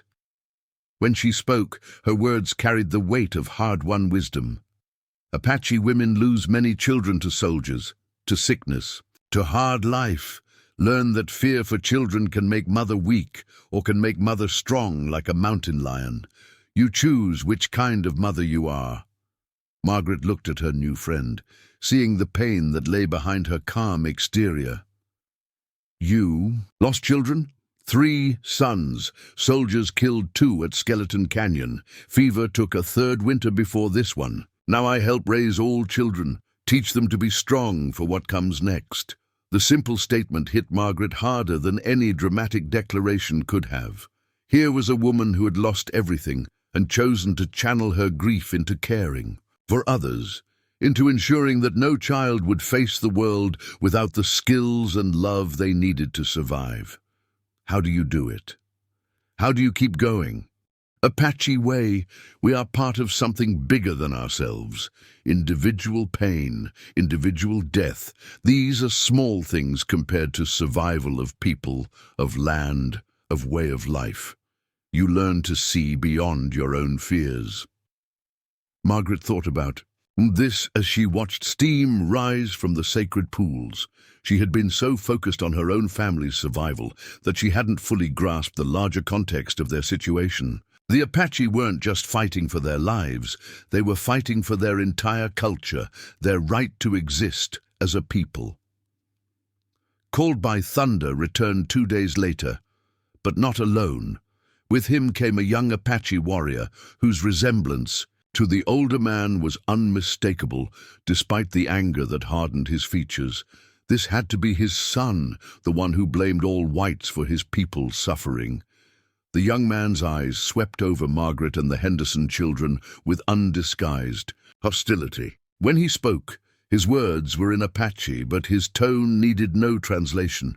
He was arguing with his father, his voice rising with passion and fury. Other warriors had gathered around, listening to the heated exchange. Margaret could see that the group was dividing into factions, some supporting Called by Thunder's position, others clearly agreeing with his son's more militant stance. Finally, the Called by Thunder raised his hand for silence. He spoke to the assembled group in Apache, then turned to Margaret. My son's name is Joaquin. He rides as war leader under Victorio. He says Victorio will allow Apache to pass through his territory, but white adoptees must prove their loyalty. To the tribe, Margaret felt her heart sink. What kind of proof? Joaquin stepped forward, his English accented but clear. You must choose. Fight beside Apache against soldiers who killed your husband, or die as white woman who brings danger to our people. The ultimatum hung in the air like smoke from a fire. Margaret looked around at the faces watching her, some sympathetic, others neutral, a few openly hostile. She realized that her acceptance into the tribe had been conditional, and now those conditions were being tested. What exactly are you asking me to do? Soldiers have an Apache tracker, a half-breed who betrays his own people for army gold. You will help us kill him. Show that you choose Apache way over White Way. Margaret's mind reeled. They were asking her to become a killer, to cross a line she had never imagined crossing. But as she looked at Emma and Samuel, at the Henderson children who had become her responsibility, she realized that abstract moral principles were luxuries she could no longer afford. If I refuse, Joaquin's expression didn't change, then you are the enemy of Apache people. Victorio's warriors will kill you and white children, leave your bodies for soldiers to find. The choice was stark and terrible. Kill or be killed. Become something she had never been, or watch her children die for her moral squeamishness. Margaret thought of Thomas, of the soldiers who had murdered him in cold blood, of the corruption that had destroyed everything she had tried to build. When? She asked, her voice steady despite the turmoil in her soul. Joaquin smiled, but it was a cold expression that didn't reach his eyes. Tonight, Apache warriors will create diversion, draw soldiers away from the main camp. You will go with a small group to find Tracker. Kill him quietly. If you succeed, Victorio grants safe passage. If you fail or refuse, you die with him. The rest of the day passed in a blur of preparation and grim anticipation. Margaret found herself being instructed in the use of an Apache knife, learning how to approach a target silently, how to strike with lethal efficiency. The lessons were given matter-of-factly, as if teaching someone to kill was as normal as teaching them to cook. White Dove helped her prepare, painting her face with traditional markings that would help her blend into the darkness. The older woman's hands were gentle, but her expression was serious. "First kill is the hardest," she said quietly. "After, you understand that some people choose to be enemies of life itself. Killing them is like killing a snake that threatens." "Children," Margaret nodded, trying to internalize this philosophy. The Apache tracker had chosen to betray his own people to help the soldiers who were hunting innocent children. If she had to kill him to protect Emma and Samuel, then she would find the strength to do it. As darkness fell, the Apache began their diversion.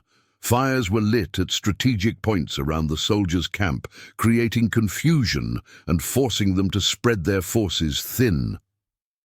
Margaret found herself crouched in the darkness with two Apache warriors, studying the enemy camp through the scope of a rifle. The tracker was easy to identify. A man who looked Apache but dressed like a soldier, sitting by himself near the command tent. The soldiers clearly didn't trust him completely, but they needed his skills too much to reject his help entirely. "He is alone now," whispered one of her companions. "You go. We watch. Make sure no soldiers come." Margaret felt time slow as she moved through the darkness toward her target. Everything she had been, everything she had believed about herself was about to change forever. But as she thought of her children sleeping in the sacred cavern, as she remembered Thomas lying dead because of this man's betrayal, she found a cold resolve settling over her like armor. The tracker never saw her coming. One moment, he was sitting by his small fire. The next, he was on the ground, with Margaret's knife buried in his heart. She looked into his eyes as he died, seeing surprise and perhaps a moment of understanding before the light faded. Margaret had crossed the line. She was no longer a frontier wife trying to survive. She had become something harder, something necessary for the world she now inhabited. As she wiped the blood from her knife, she realized that woman who walks between worlds had just learned to walk in a much darker territory than she had ever imagined. The return to the sacred cavern felt like emerging from a nightmare into uncertain dawn. Margaret's hands had stopped shaking, but she could still feel the weight of the knife in her palm, still see the tracker's surprised eyes as life left them. She had crossed a threshold that could never be uncrossed, and the woman who had entered. The darkness was not the same one who returned. Joaquin was waiting for her at the cavern entrance, his expression unreadable in the flickering torchlight. Behind him stood several other Apache warriors, their faces painted for war, weapons ready for the next phase of their escape plan. "It is done?" he asked, though her blood-stained clothing already provided the answer. Margaret nodded, her voice steady despite the turmoil in her soul. "The tracker is dead. The soldiers will be blind in these mountains now." Something shifted in Joaquin's expression. Not warmth exactly, but a grudging respect that hadn't been there before. "You have proven yourself. Victorio will honor the agreement." Called by Thunder appeared beside his son, studying Margaret's face with the penetrating gaze she had come to know so well. She saw concern there, and perhaps a shadow of regret for what necessity had demanded of her.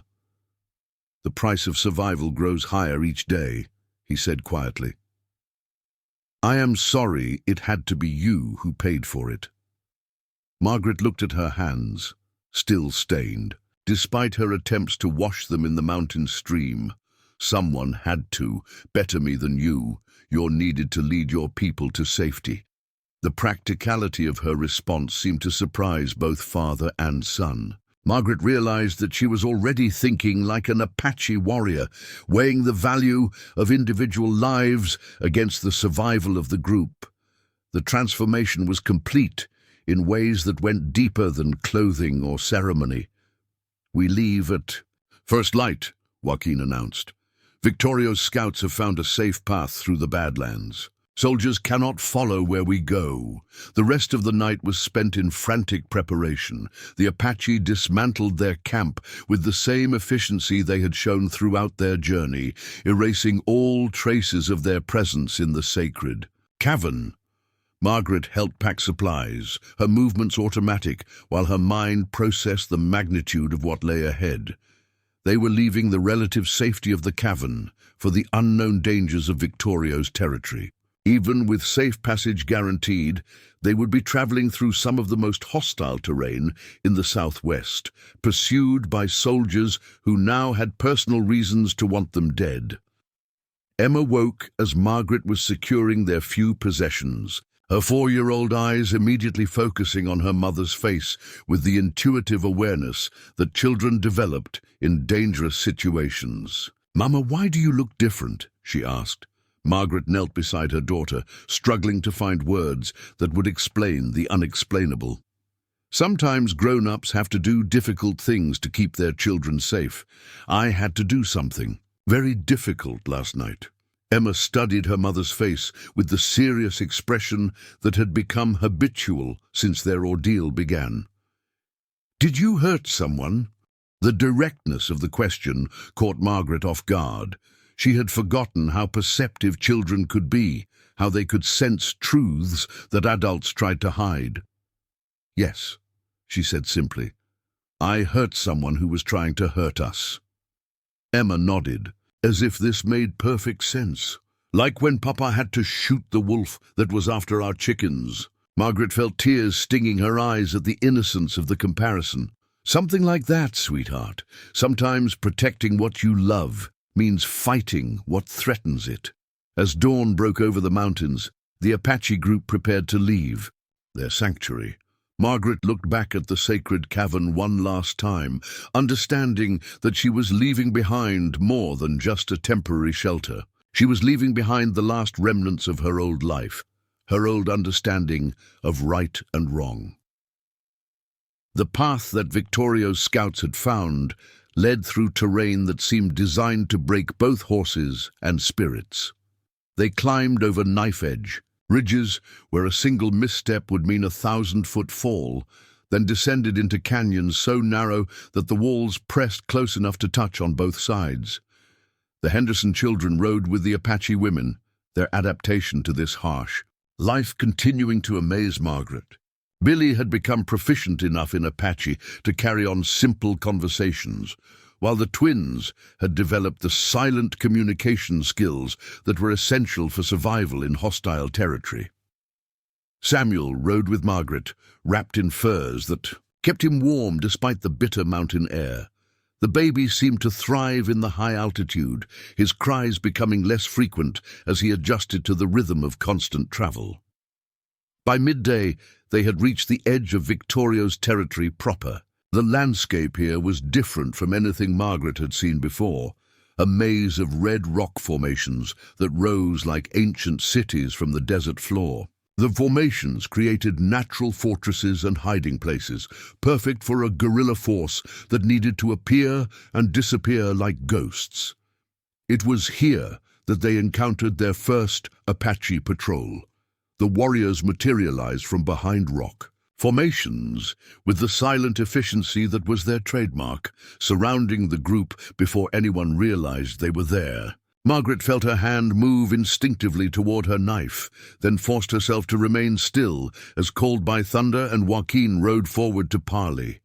The patrol leader was a young man with scars across his chest that spoke of many battles. He spoke rapidly with Joaquin in Apache, their conversation punctuated by gestures toward Margaret and the other white captives. Finally, he nodded and gestured for the group to follow.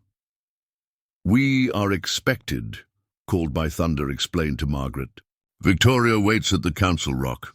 The journey to the Council Rock took them deeper into the maze of red stone formations. Margaret began to understand why the Apache had been able to resist the army for so long. This landscape was a natural fortress, with 1,000 hiding places and escape routes that only the indigenous people knew. They rode through passages so narrow that riders had to go single file, then emerged into hidden valleys where grass grew thick and springs provided fresh water. It was a secret world, invisible from the surrounding desert, where an entire people could live free from the constraints of reservation life. The Council Rock was a massive formation that rose like a natural cathedral from the center of a circular valley.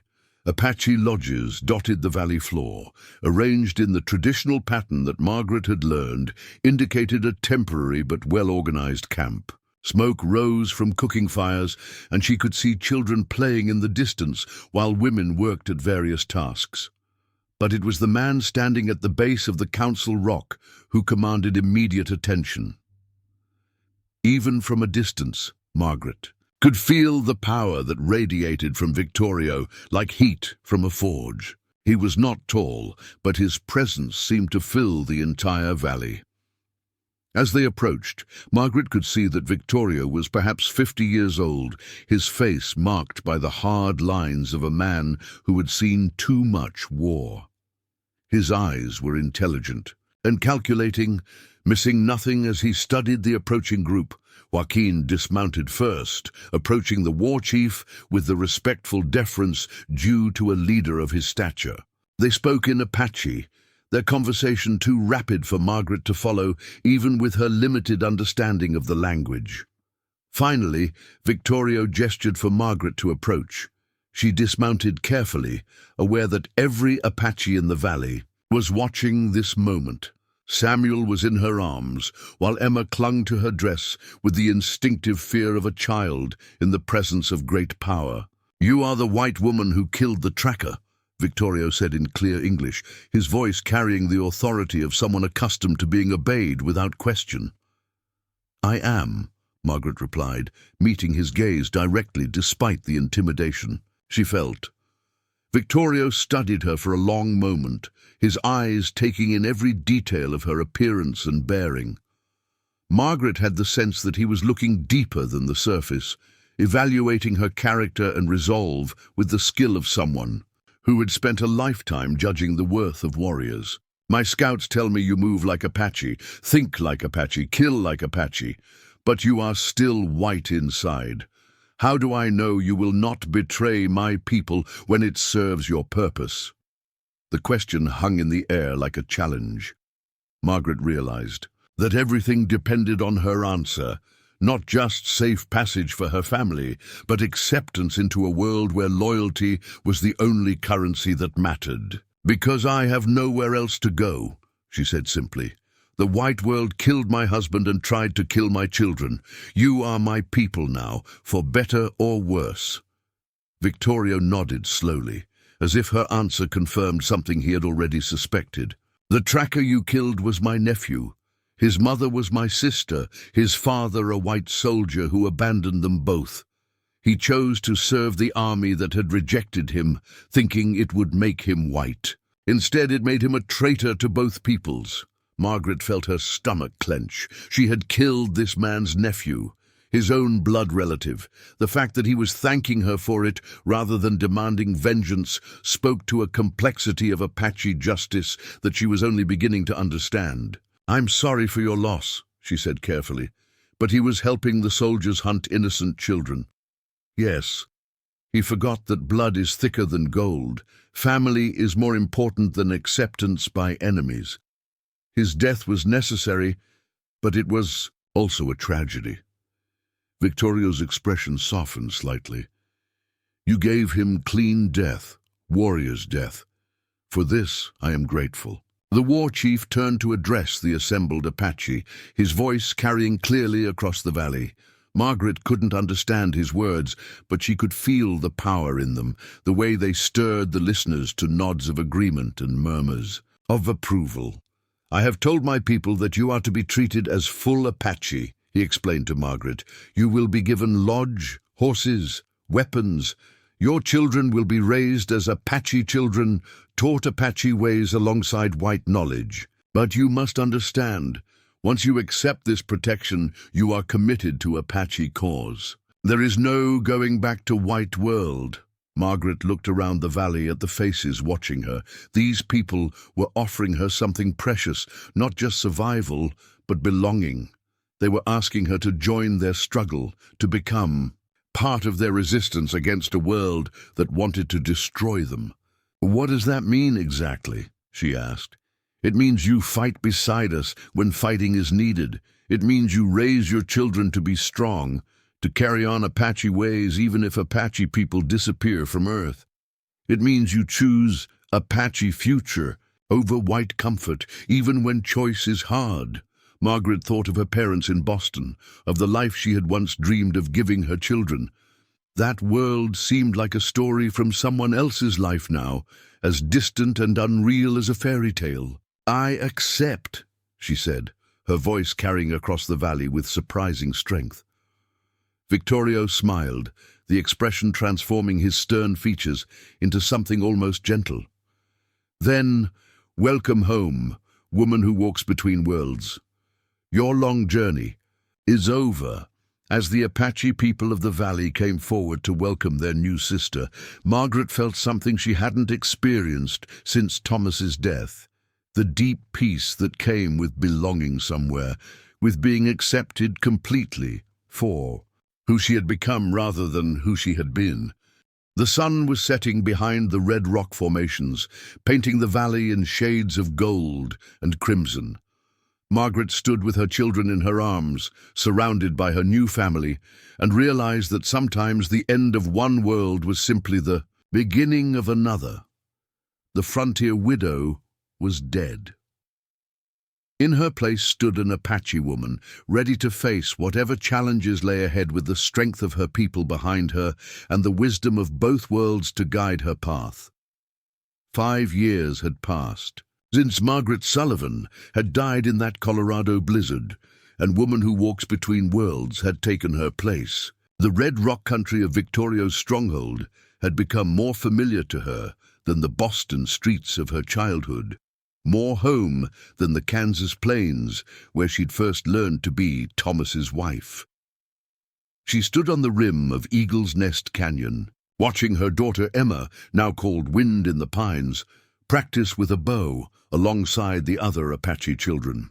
At 9 years old, Emma moved with the fluid grace of someone born to this harsh landscape, her pale hair braided with colored beads in the Apache style, her feet sure on terrain that would have terrified her civilized grandmother. Samuel, renamed Little Bear Who Laughs, toddles among the Apache women with the confidence of a child who had never known any world but this one. At 5, he spoke Apache as fluently as English, switching between languages with the unconscious ease of someone truly bilingual. His skin had darkened under the desert sun until he could pass for Apache at a distance, though his green eyes still marked his mixed heritage. The Henderson children had thrived beyond anyone's expectations. Billy, now Running Wolf, had grown into a skilled hunter and scout. At 11, his natural intelligence channeled into learning every aspect of Apache survival skills. The twins, Morning Star and Evening Star, had become daughters to White Dove in all but blood, their blonde hair and blue eyes a startling contrast to their Apache dress and manner. Margaret herself had changed in ways that went far deeper than appearance. Her hands were calloused from years of tanning hides and weaving baskets, her body hardened by constant travel and the physical demands of Apache life. But it was her eyes that showed the most dramatic transformation. They held the watchful alertness of someone who had learned to see danger before it struck, the quiet confidence of a survivor who had adapted to any circumstance.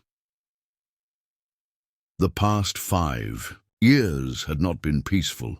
The Apache war with the American government had intensified, forcing Victorio's band to move constantly through an ever-shrinking territory. Margaret had fought in more skirmishes than she cared to count, her rifle as familiar in her hands as Samuel's weight in her arms. She had killed when killing was necessary, saved lives when mercy was possible, and learned to live with both choices. But now, everything was changing again. Word had come through the network of Apache scouts that Victorio himself was dead, killed in a battle with Mexican forces at Tres Castillos. The great war chief who had accepted Margaret into his tribe was gone, and with him the unified resistance that had held the scattered Apache bands together. Called by Thunder had taken over leadership of their group, but he faced an impossible situation. The army was closing in from the north. Mexican forces controlled the south, and the traditional Apache territory was being carved up between railroad companies and mining interests. The time of free roaming was coming to an end.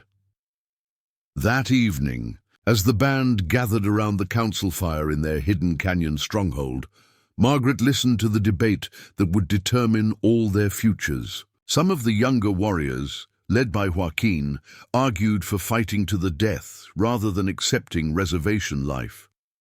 Others, primarily the elders and those with families, spoke of the need to preserve Apache culture even if it meant accommodation. With the white world, we cannot feed our children on pride, argued White Dove, holding one of the Henderson twins close to her side.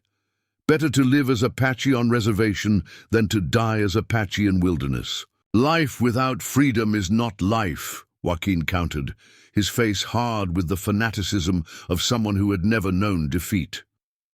Our ancestors would rather die than accept chains, even comfortable ones. Called by Thunder listened to all voices.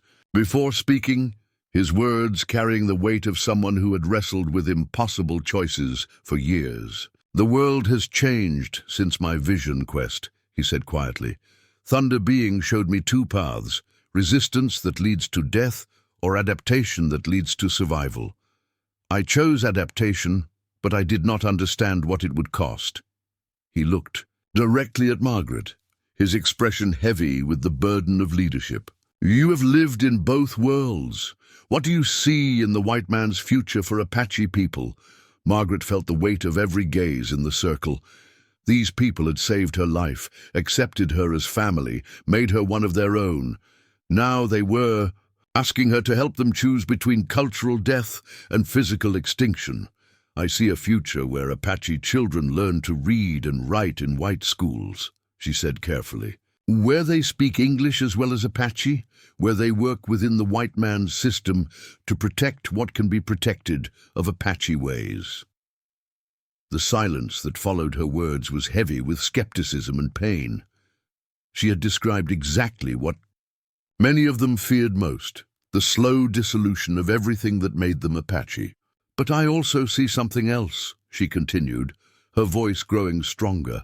I see Apache wisdom surviving inside white institutions. I see Apache children who become doctors and lawyers and teachers, who use white man's weapons, words and laws and education, to fight for Apache rights. She gestured toward her own children, toward the Henderson children who had become as Apache as any pureblood. Our children are proof that cultures can blend without destroying each other.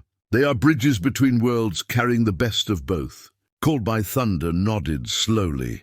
This is what Thunder Being showed me in my vision, not the end of Apache people, but their transformation into something new, something that can survive in the world that is coming. The debate continued through the night, but Margaret could see that opinion was shifting toward accommodation. The reality of their situation was undeniable. They were outnumbered, outgunned, and running out of places to hide. The choice was no longer between freedom and subjugation, but between extinction and evolution. 3 weeks later, Margaret found herself riding toward the San Carlos Reservation in Arizona Territory. part of a column of Apache families who had chosen survival over defiance. It was not a surrender, Called by Thunder had insisted, but a tactical retreat that would allow them to regroup and adapt to new circumstances. The reservation itself was a shock, even to someone who had spent years preparing for this moment. Hundreds of Apache from different bands were crowded together on land that could barely support a fraction of their number. Government buildings dominated the landscape, symbols of white authority that served as constant reminders of their defeated status. But Margaret was surprised to discover that Apache culture had not been entirely suppressed, merely driven underground. In the evenings, elders still told the old stories to gathered children. Women still practiced traditional crafts, their skills passed down through generations of occupation and resistance. The Apache language still flourished in private conversations, even as English was mandated in the government school.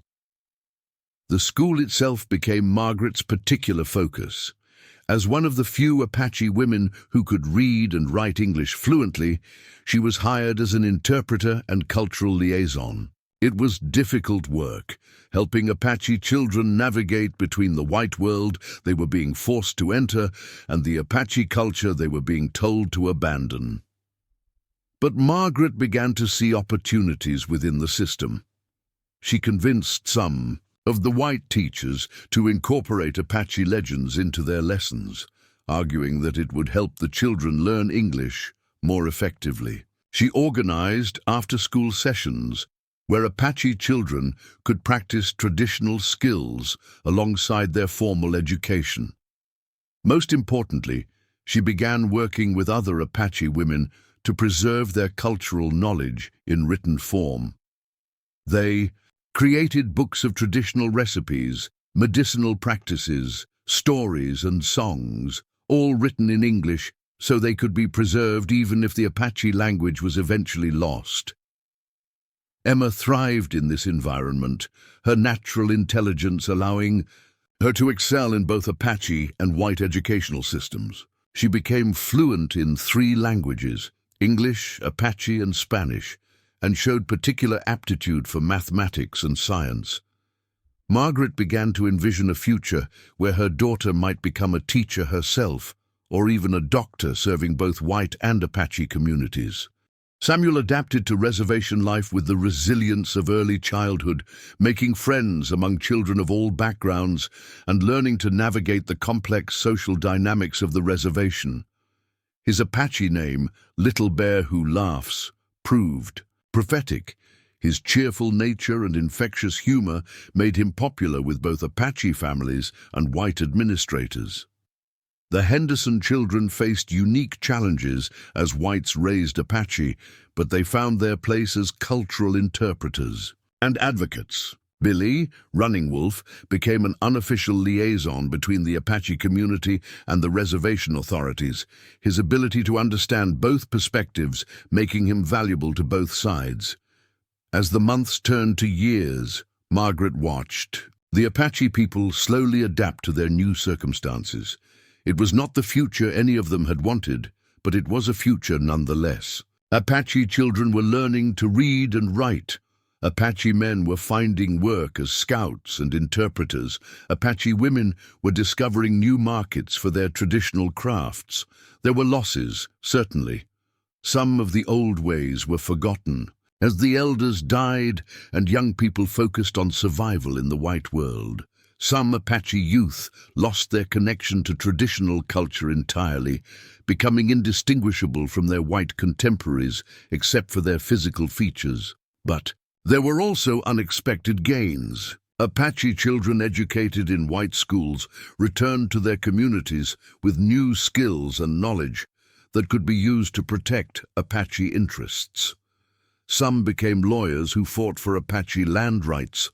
Others became doctors who combined traditional healing with modern medicine.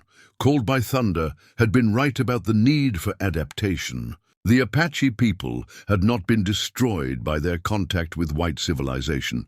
They had been transformed into something new, something that combined the wisdom of both cultures. 10 years after arriving at San Carlos, Margaret stood once, again on a high ridge, looking out over a landscape that had become home. But this time she was not alone. Beside her stood Emma, now 19 and preparing to leave for the Indian Industrial School in Pennsylvania, where she would train to become a teacher. "Are you afraid?" Margaret asked her daughter, remembering her own fear when she had first left Boston for the frontier. Emma smiled, her expression combining the serenity of Apache wisdom with the determination of white ambition. "No, Mama. You taught me that fear is just another obstacle to overcome. I know who I am, and I know what I'm fighting for." Samuel, now 15 and tall for his age, had joined Called by Thunder's Scouts, using his mixed heritage to move freely between Apache and white communities. The Henderson children had all found their own paths, Billy working as an interpreter for the Bureau of Indian Affairs, while the twins had married into Apache families and were raising children who would carry both bloodlines into the future. Margaret, herself, had become something she could never have imagined during her first terrified night in the sacred cavern. She was a bridge between worlds, a woman who could move comfortably in white society when necessary, while remaining true to the Apache culture that had saved her life. She thought often of Thomas, wondering if he would recognize the woman she had become.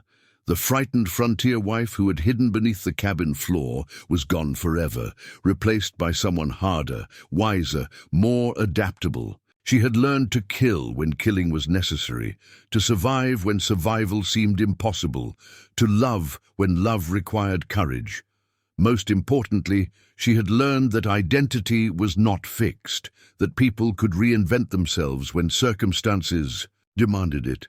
The little girl from Boston, the frontier wife from Colorado, the Apache warrior woman, all were part of the same person, layers of experience that had created someone uniquely equipped to navigate between different worlds. As the sun set behind the Arizona mountains, painting the sky in the colors of fire and blood, Margaret felt a deep sense of completion. She had survived the storm that had nearly destroyed her family, found shelter among people she had been taught to fear, and helped create a future where her children could thrive in a world that was constantly changing. The frontier widow was truly dead now, her story complete. But Woman Who Walks Between Worlds lived on, her legacy carried forward by children who embodied the best of both cultures, who would help shape a future where different peoples could coexist and learn from each other.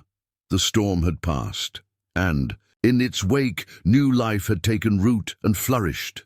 Up next, you've got 2 more standout stories right on your screen. If this one hits the mark, you won't want to pass these up.